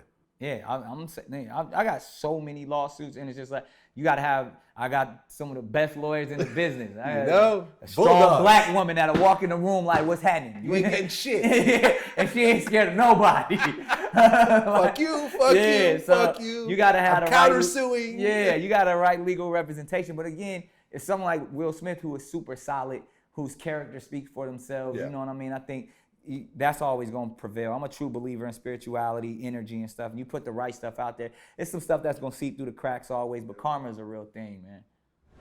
What's your whole take on the whole Tekashi 6ix9ine situation? Who's currently, because last time we talked to you, he was still telling people to suck his dick. And, you know. That's going to happen for him now. He going to get what he wanted. Now. Oh, really? He's going to get a whole bunch of dick sucking going on now. Other way around, motherfucker.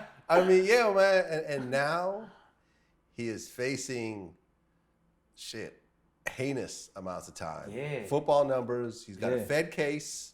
They've had wiretaps. They have photos. Yeah.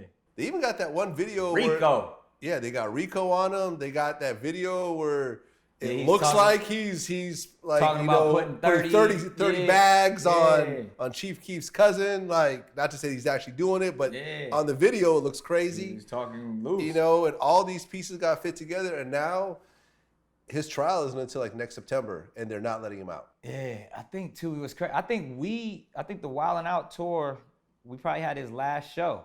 Oh, he came out. Yeah, he came all the way to San Diego, and I would like a day or two later. Oh wow. Yeah, so that I mean, having to chop it up with him.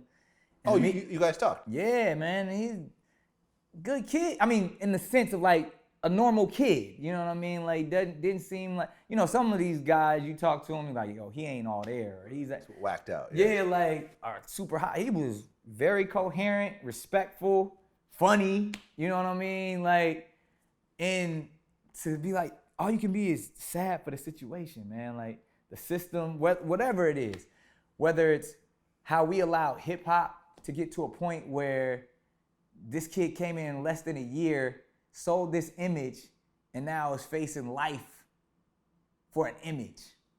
That he sold himself. Yeah. And it was just, you could tell he wasn't really, but we all knew he wasn't about it like that, but from the people he kept around him, to how he moved, to what he had to talk. Like, this ain't the first time we saw people pretend to be gangster. You know what I mean? We seen this from the beginning. Well, I think he had actual gangsters around him. He definitely had actual gangsters. We're not just. They wasn't pretending. They were not pretending. But I feel like he was more of a puppet. You know what I mean? And how But a puppet that was pulling his own strings, in a way. Yeah. Listen, and I've said this. Part of it was the trolling, and part of it, but. Like, do we think he was walking around smacking people and shooting people? And nope. I don't think that was, from the guy that I met, that he wasn't that guy. No. But the guy, he kept some real guys around him, which a lot of it, we all keep real guys around us. Yeah, but according to some of these photos and videos, he was joining in on some of the fuck shit that they were doing. He's in the fucking photos. Like, you see the arrow pointing. There he is during this robbery. Right. There he is during this shooting. There he is right here. He's got rainbow hair. He's not going to blend in. You know, he shows up on video. And they found a bunch of the shit from the robberies at his house. Yeah. As well as some guns and everything else like that, man. It's one of those things where they definitely gonna make a movie out of this shit. Yo, like, I think that who's gonna play Tekashi? All these rappers think that whatever they put on social media, they could just say, "Oh, this is just make believe." Yeah, they incriminate these real juries, you know, of middle. Well, shit. How do you feel about that, man? Because like you interview a lot of these guys, and you ask them some real questions. 100%. And sometimes in they questions or their answers, they saying some shit that they probably shouldn't say based off of being in court. And a lot of people have accused you of being the police and the feds and all of that shit. And all that, yeah. Because they're sitting here talking to you, spilling the fucking beans, snitching, talking reckless. Right. I always try to steer the conversation into stuff that's happened before outside of the statute of limitations. Right. I never talk about what they're doing right now. Right. If these people are continuing to do what they talk about, right? What they talk about in their music, if they're actively continuing to do it, but do you know they are? They not just say, "Oh, I shot a motherfucker 3 years ago." They still got a gun now. Anybody who is selling drugs should not be rapping about selling drugs. Everybody who's rapping about selling drugs is selling drugs, Vlad. Really? Oh, if there's Gucci still selling drugs, Jay still selling drugs, Jeezy still selling drugs. None of these dudes are selling drugs. I'm talking about the guys. But I get, okay, I'll keep it this. I bet you why they were rapping about selling drugs early on, they were still selling drugs. They probably shouldn't be doing interviews during that time. If Vlad TV was around then, because, okay. I mean, listen, Rollo got indicted for he got caught with $2 million worth of weed. And we did this interview where he talked about he lives in like this kind of fortress, in this old neighborhood, and he employs his guys and stuff like that. Then he gets busted. He's a popping artist. Right. Rollo was popping. He was doing shows nonstop. Right. I have no idea if he's still doing illegal shit. I'm assuming he's not. Nah, and we talking about the shit that he used to do. Then he gets busted for that. And it was like, oh, was that Vlad interview that got him busted? Like, no, it was all the shit they caught him with that got him busted. But Vlad didn't have nothing, dude. But still, Vlad wasn't filming none of that shit. Again, but it goes back to what I talk about, vanity and ego. They want to get here and sit with you and tell you how big of a boss they are and how they like Scarface and how many keys they got and how many pounds and a lot of it be true. And the fact is, I don't know, this is just how I feel, just knowing a lot of these guys and how they move. And if it's not, usually it's not the artist. Yeah. But it's one step removed from the artist. Mm-hmm. That's who the feds are watching. Yeah. That's who they paying attention to. Who's financing this? Because think about it, every scenario, every rapper we know is financed initially from drug money. Some. Every street rapper. Yeah. Okay. All right, I ain't talking about, Yeah. whoever, Asher Roth. Yeah. Every street rapper, you gotta get your start in the streets. Even for your record to be hot, it gotta start in the streets. Oh yeah, no, And I mean, guarantee you, every CEO of a whatever street record label is being watched. Big Meech used to go club to club and give the DJ $1,000 to play Jeezy record. Yeah, and this was an actual thing. But you got Jeezy got hot because BMF got behind him and helped push him, and he had the talent to keep going with it. And what you got to also realize, because this is why I commend all the drug dealers, the dream is that I could take this dirty money and get clean through rap, which to the feds is money laundering. But they just trying to make it out. But the feds don't look at you that, oh, you're trying to stop destroying your community and do something better for your life. They're like, no, you're trying to wash that dirty money in a legitimate way through music. And that's what the hip hop police are for. That's why they're all doing it. That's actually what they accused of Murder Inc. Right. doing. Murder Inc. had a Fed case of that exact thing. They're saying that Supreme, was laundering his money through Murder Inc. They spent like $5 million and beat the feds. Which is beautiful. Yeah. I had Chris Gotti tell the whole story. They were offered like a plea deal of like a no jail time thing, and they still continue to fight it, and they actually beat the entire case. They explained how basically Supreme was broke by the time they started this investigation. Like he was no longer the drug kingpin. They were giving him money, but they tried to say the whole thing was funded by him. Yeah, because they saw some black men thriving and they wanted to tear them down. Yeah, and they felt like they could. And even though they won the case, it essentially ended the reign of Murder Inc. Yeah, because all of that money it cost, and trying to destroy their image. Yeah, yeah, they got kicked out. Because I remember they were raiding Def Jam offices. It's that famous picture with Irv Gotti in the cuffs. Yeah, no, they were raiding, because they were in the Universal building, and the feds were coming in raiding the fucking building. Yeah. And they were sharing that building with Microsoft. Right. You think Bill Gates people were cool with that? Yeah. Like they're trying to have a meeting with like IBM, and then feds are storming the FBI is in this motherfucker. Nah, they were like, y'all gotta get the fuck out. Yeah, and it's unfortunate, man. But again, like I said, you find yourself in that scenario quite often. But it's like these guys, they get out here, whether it's on social media, whether it's in interviews, and whether they toting around guns and all that type of stuff, and whether they're living that life or not living that life, that's what's glorified. That's what makes us seem more like men. That's what makes us seem more gangster when we talk about what we've been through and what, opposed to like focusing on the right stuff and the true empowerment in doing for others. And I feel like we all get to that space. If you even whether it's Kodak or whatever, you see these people, you see Gucci, you see everyone trying to evolve. You see everybody growing. You see T.I., you see Jeezy, you see all of these people growing into men of great morale and great stature, but it takes a minute to get there. How you feel about the Ebro and Kodak shit? Like when he asked them, some questions about current cases. Yeah. And Kodak felt the way and Ebro felt the way, and then it was over. Like, was Ebro right to bring that up? Or was Kodak right to be like, man, fuck you, I'm out of here? It's one of those things, as someone who has a similar job to Ebro, yeah, I understand the overall mentality of it. Right. The, You wouldn't have asked that. well, here's the thing, and this is a very important indication, right? Even though what I do and what Ebro does looks similar Right. from the outside, there's a very fundamental difference. Really? And that is that Ebro is an employee of Hot 97. Got you. All the footage that he creates is not owned by him. It's Right. owned by MS Communications. Right. He wants these types of viral moments where things go crazy and his ratings will go up and he might get bonuses and there's Right. digital, like measuring sticks and Sensors and stuff like that and so forth. I own my own content. So I'm not looking for these big blowout moments that turn around and, like what I feel kind of cheapens the brand. Right.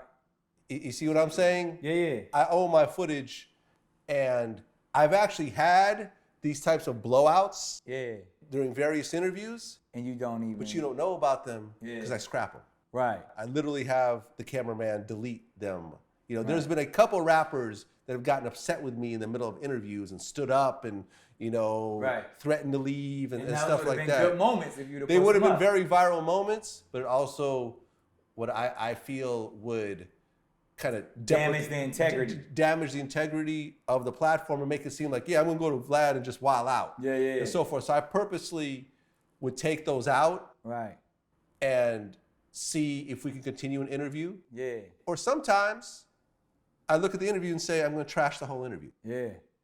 That's Seriously. commendable. Yeah. I'm just That's going to trash the commendable. whole interview because I don't like the overall tone of how this interview went down. But like you said, again, like from what I saw, it wasn't like they were posting it for that moment. It seemed like that was just like, yo, we got an interview with Kodak. We got to show, kind of like the Birdman. He has an actor and Breakfast Club thing. No, yeah. And once again, another person who doesn't own their own content, Right. who wants these types of moments, Right. where I don't.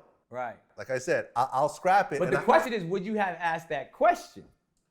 I would have touched on it, and at the point where he said, where I saw his reaction, I'll be like, cool, let's move on. Right.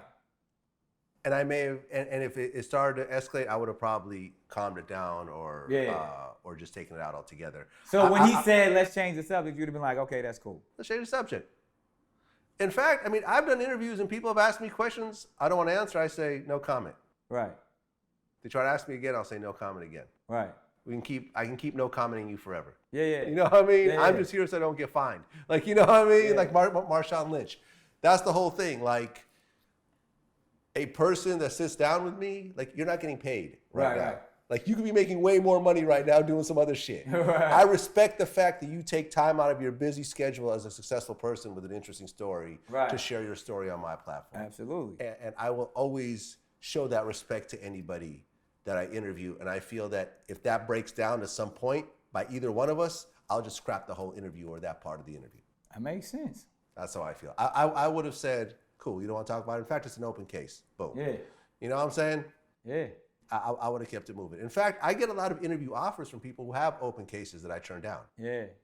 Just because I feel like this is going to end up being Exhibit A. Yeah. This right here. Yeah. You're going to end up slipping and saying some shit in the heat of the moment. Yeah. Clout chasing. Yeah. And this is going to get played to the fucking jury. And I'm not, I'm you not gotta trying. be careful though, man, because they want to make you the enemy. You know what I mean? You're the media. Yeah. You're not black. Yeah. You know what I mean? Like you have a strong opinion. Yeah. So they're always gonna want to come at you. They always gonna want to be a lot like of eyeballs. yeah. And it's a lot of eyeballs. And it's cool to make you the enemy. That's cool. Yeah. That's cool. You're good with that. Yeah, I'm good with that. and you know something? And as a DJ, I think you're going to relate to this. I said, shout out to all the wedding DJs out there who call me a culture vulture. Right. Motherfucker, you DJ weddings. Yeah, exactly. Shut the fuck up. That's You have no effect on the culture.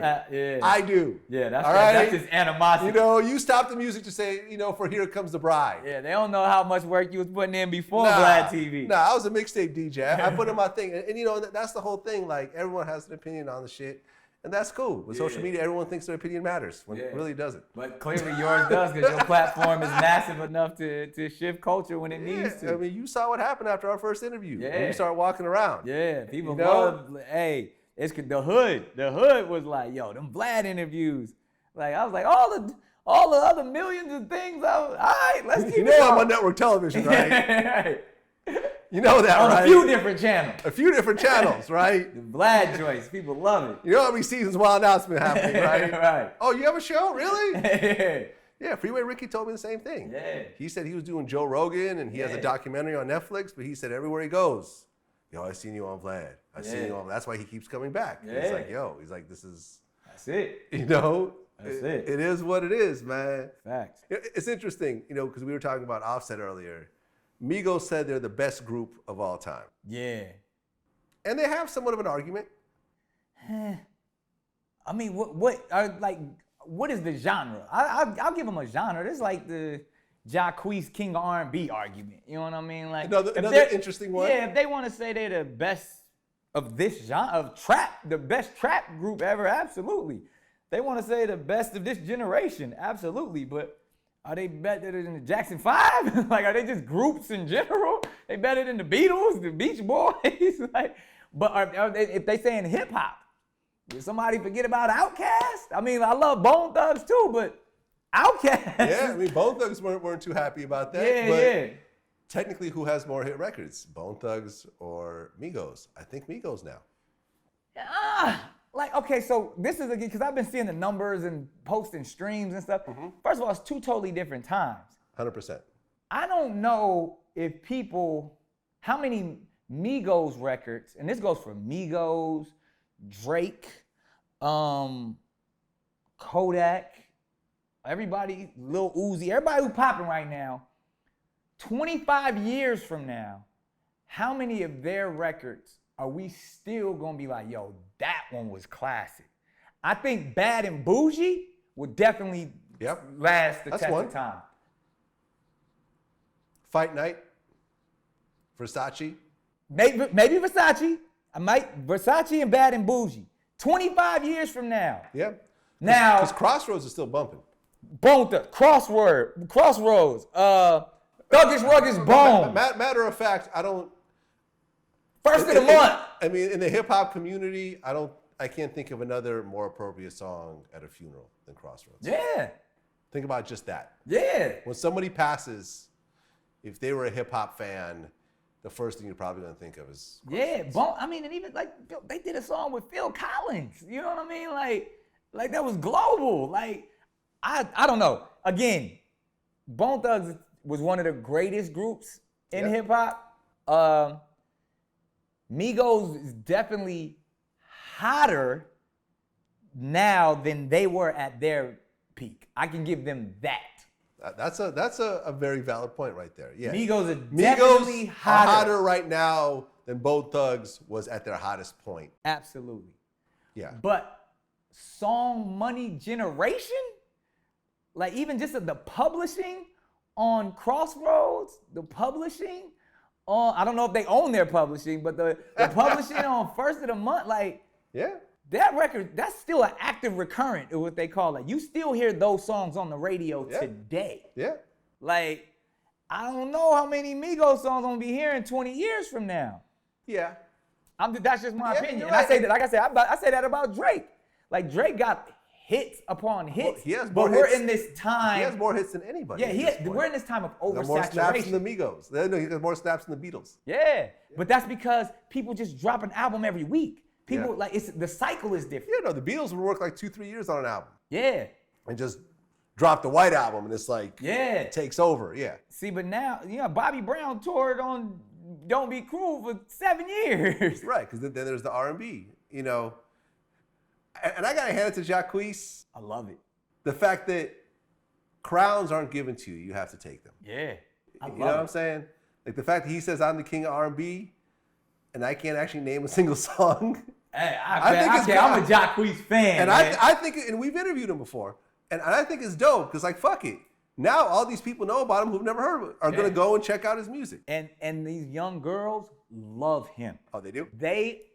He is the king of R&B to them. I've been to a Jacquees show. Okay. Crying, underwear throwing, passing out. He's the king of R&B for that generation. He's not from 16 to 25. He's the one. It ain't nobody else. Yeah. You know what I'm saying? And I'm like, I understand why the young king is saying that. Yeah, and of course, I mean, R. Kelly is still alive. Yeah. He need to stay away from Jacquees crowd. Right, exactly. For a bunch of different reasons. Yeah, because, you know, we had Ryan Davis, the comedian, recently on our show. And he was talking about how, you know, R. Kelly said he's been set up. He said, the only thing you were setting up was the camera. And he actually showed the clip from that sex tape of him, like, setting up the camera and, like, kind of like, get the angle. Okay, I'm going to be fucking like this. Allegedly. That wasn't Rob in that video. Right, yeah. It was someone that looked just like him. But, yo, I mean, the king of R&B, yeah, I mean. I think Jacquees is the king of R&B for this generation. So you think right now, out of all the new singers, who has his lane? Because Chris Brown is a little bit older. Yes, that's why I go generations. Jacquees is 16 to 25 right now. The next generation was Chris Brown. Generation before that was Usher. Generation before that was Bobby Brown. Generation before that was R. Kelly. Well, no, R. Kelly, then Bobby Brown, right? Yeah, my bad. I go Usher, R. Kelly, then Bobby Brown. And then before that, you in those worlds of the Luthers and the Uncle Charlies and Ron Isleys and Stevie Wonder. That's where it gets really confusing because them dudes was doing it back then. So, but if you go from Bobby Brown, R. Kelly, Usher, Chris Brown, Jacquees, I give them that. That's it right there. I mean, I'm trying to think in terms of new, like, younger guys. I mean, Khalid is kind of R&B. Yeah, but he's not. He's never gonna get he's more pop. Yeah, he's more pop. I'll give you that. The only person doing R&B the right way right now for that generation is Jacquees. Weekend.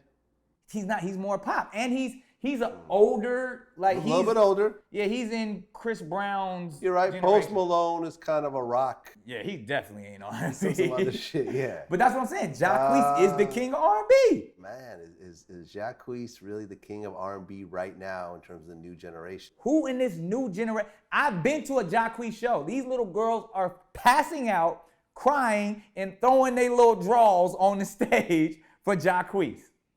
And the one thing he's telling, he's like, I'm singing. He's like, I'm really, he up there crooning, his EEEs and all that. He up there crooning. Ain't nobody, everybody else is auto-tune talking. He's singing from his heart. I don't know no other young cats that's doing it. 16 to 25, he got him. Jacquees is the king of R&B, 16 to 25.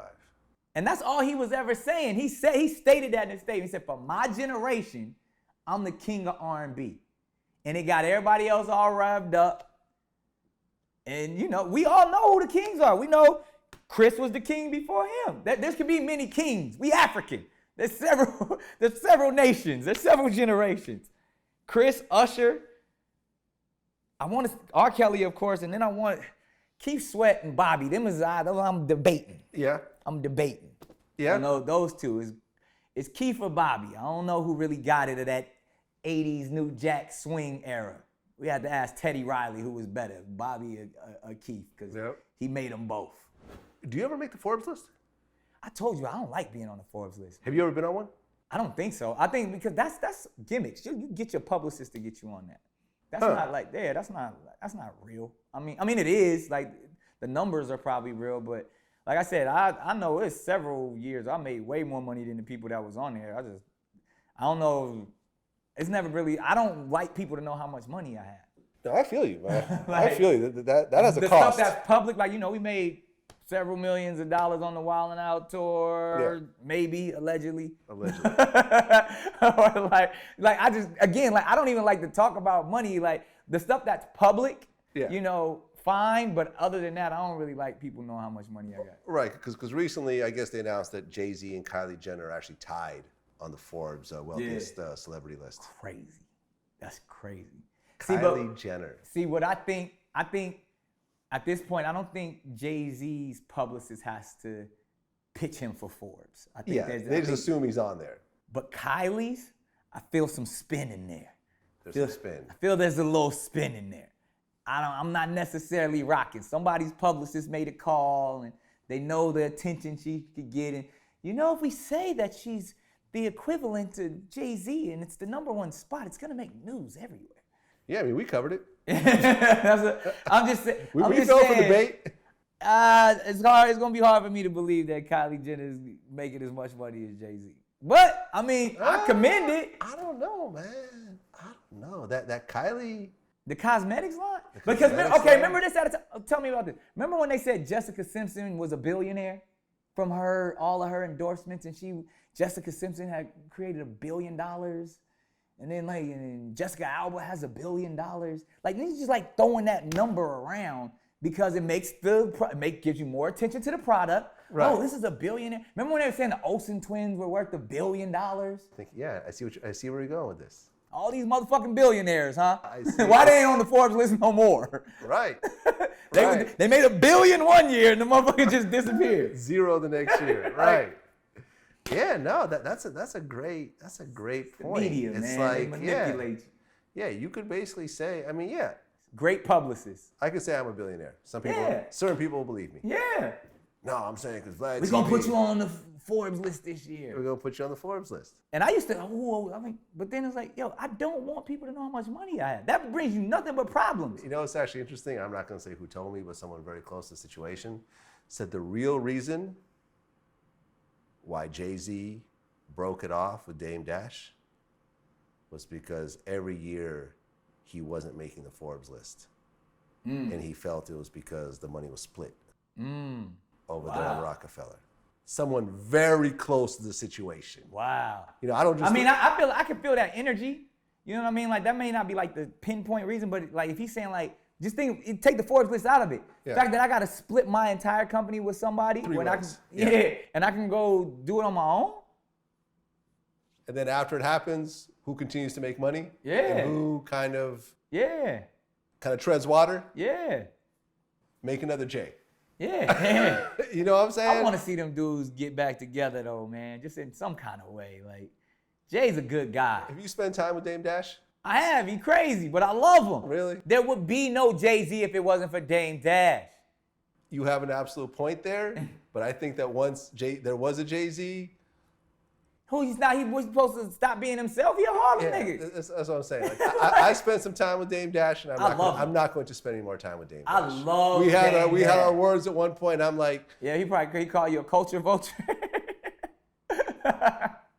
I love Dame because Dame is his truth. Yeah. How often do you kick it with Dame? Not often, but no, but like I see me and Dame rock. Like I just talked to him like maybe a couple weeks ago. Yeah, I can't do a whole lot of Dame. I love Dame. I spent an afternoon with Dame and I'm like, yeah, I'm good. I love him because I want to see him go. Like I'm like, I love talking, love chopping. Like I interviewed him a couple. Like Dame is my guy, but again, he gonna give you the real. Like he gonna give you his truth. It may not be everybody else's truth, but that's how he created Rockefeller. His way, kicking down doors, telling people to shut up and watch him move, and it worked. Yeah, until he didn't have Jay-Z anymore. That's what happened. Yeah. And and when you have a Jay-Z in your pocket, people will put up with all that fuck shit. Yeah. Until you don't have Jay-Z in your pocket anymore. And people say, you know something? I don't really want to be around you anymore. Yeah. Like the nonstop insults and the and so forth, like the abrasive personality. I think that's ultimately what happened. Is that okay? Well, you got Jay, so boom, you could insult me on camera and talk shit to me and demean me, and I'll put up with that because you got this. I'm trying to think. You got this money machine, in your corner. But at the point that he didn't have Jay anymore, you essentially saw what happened. And me and Dame has said shit about me, and I've said what I needed to say about him in our various interviews. It is what it is. We don't need to do business again. We did. He interviewed me, and I interviewed him once, and that was pretty much the end of that. My point is that you, and this is sometimes when you see the situations where, like a Suge Knight, for example, who has now taken a 28-year plea deal and so Right. forth. Like, you could be Suge when you have Dre and Snoop and Tupac and everyone else like that, and people put up with the bullshit. But when you take all that away, and your character speaks for itself. You can't be Suge. But see, that's the thing about, I can't let you talk down on Suge either, because Suge wasn't a bad guy in the sense of, in the business in which we operate. There were a lot of worse guys above Suge. Suge made people drink piss. Okay, but because I don't want to do, but there's other people that we still rocking with to this day that did very similar shit, if not worse, during the same time period. But for whatever reason, their stories are looked at as a little bit lighter or not as much. And you know, because I ain't putting people's business out there, but reason why I say the core, I know Suge. The core of Suge was like, yo, he's one of them dudes. Like, he would tell me, he's like, yo, we would never start nothing with nobody. With people's families, you know, we would never, like, I would talk to people's mothers, and like he really was like a mother, father, good guy. Like, he was a family-oriented dude. Suge took care of a lot of people. He paid people's mortgages. His community. He wanted to take Compton and lift it up. Yes, he did a lot. He helped put together Death Row Records, which is going to go down as one of the greatest musical powerhouses of all time and so forth. But he also made people drink piss. He also, would shoot guns, up in the air and make people strip. You know what I'm saying? Like, a lot of people got beat up. A lot of people died at death row and around the death row situations. But there's a lot of all of these record labels from that time. There's a lot of stuff that went on. Look at TDE and you don't see none of this fuck shit. Yeah, now it's different. I'm talking about, but let's take it back to those times. Let's take it all the way back to Solar days with R&B music. I don't think you could compare what Dick Griffey did to what Suge did. Dick Griffey was Suge's mentor. Exactly, but he was not doing what Suge was doing. That you know of. I mean, that I know, but I've interviewed the president of Solar Records. You know I'm what just I mean? saying And we talked about all these situations. Because even because again, we didn't get to the East Coast West Coast thing again, but people, Bad Boy, there was like this thing, like there's stuff between all of these record labels, things that went down that a lot of rappers are still in jail for. A lot of people had to take cases and all of that stuff based off of, it's the street life. Let's not act like it ain't real street shit, Vlad. Like, this is the streets. I had this conversation with Snoop. This is real shit. People glorify the American mafia more, like, that's the thing, the Sopranos, the Godfather, all this shit. Mm-hmm. Hip hop has far surpassed what the American mafia has done for culture by the amount of money, by the amount of gang shit. Like, when you think about what hip hop has replaced the mafia in how we respect code, how we respect lifestyle. Hip hop is erased the mafia, but it's the same principles. Some people will lose their lives because of hip hop. If you on some fuck shit, and if you a snake, if you a snitch, real consequences are gonna occur. Whether that's you getting shot, whether that's you having to drink piss. If you a real boss, this is street shit. Like, there's nothing. This shit is real. There's a reason why you can't just come to LA with all your drip on. You gotta check in. There's a reason why you gotta hire. So there's a reason why Tekashi is where he is right now. It's real street shit going on. It's replaced the mafia. Hip hop is the new mafia. So the things we wanna act like we not gonna talk about because the cameras are on and all this, it's real street shit going on. Now, just because Suge was a street guy doesn't make him a bad person, because then we judging again. I know Suge personally, and I would say in his heart of hearts, he was just trying to provide for his family and his community. Now, sometimes if someone crossed him, he handled it accordingly to the street tactics that he knows. And so did all of these other people running record companies. Yeah, but he's the one doing 28 years now. But that's for getting out. I ain't never gonna be on the side of the system. That's some fuck shit. Yeah, and I interviewed. I believe in karma, but I believe also that that's some fuck shit. Like, 28 years. Like, I don't think that man deserves it. Well, I mean, I interviewed Reggie Wright Jr., who was the head of Death Row Security, Right. who was talking to Suge during this time. Yeah. He basically explained to me the reason why Suge took that deal. And what he pretty much explained or said was he would have had to win 6 times to not get life in jail. Win 6 times? Because there were 6 different charges? It was 3 different charges, but he would have had to beat those twice because they would have kept retrying him. I don't know, man. It's one of those things where I feel that with Suge, he kept that persona even after he lost the label, and he kept that. It was more the persona though, and that's like we all like who doesn't do that? He need to hold on to something.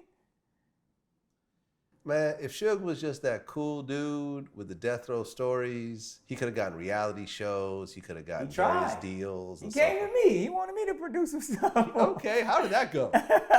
Suge is my man. Like I was to me, what I told Suge. But you didn't do the deal. No. What I told Suge, and this was kind of right before all of the drama happened, because we was talking. We talk all the time. I told him, and this is what I tell a lot of my guys. Write it down.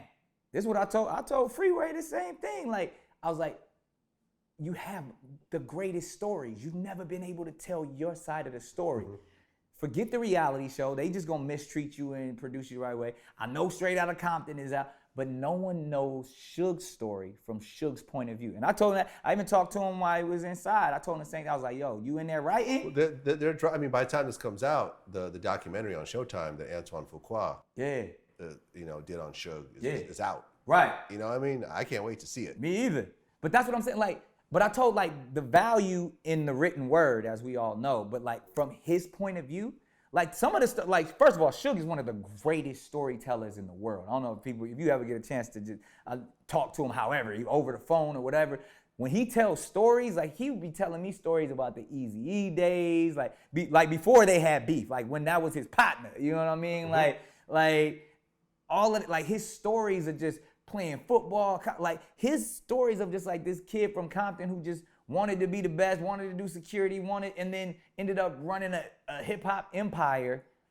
It's a tremendous story that we haven't been told. And then he's the greatest villain in hip hop ever. Mm-hmm. When is there a bigger villain than Suge Knight in the new Mafia?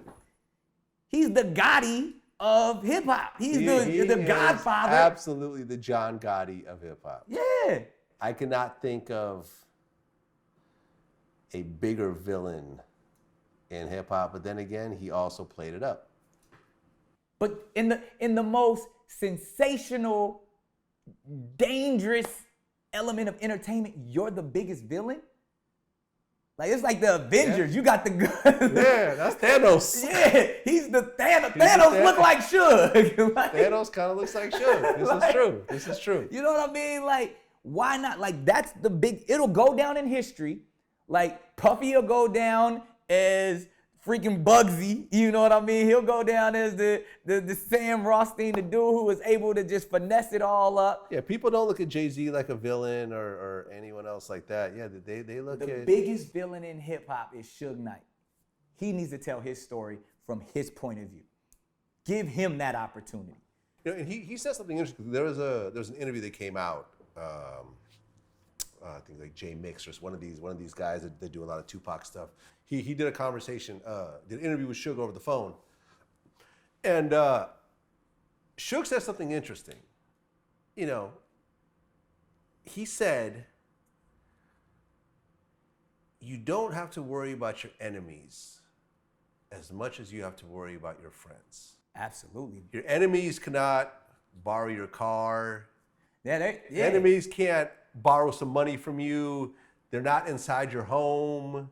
They're not, they don't have access to your bank accounts. Yeah, it's real simple. They always say your enemies can never betray you.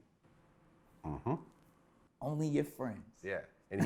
Only your friends can betray you. And he tied it, and he said, yeah, in the situation that I'm in right now, it wasn't because of my enemies.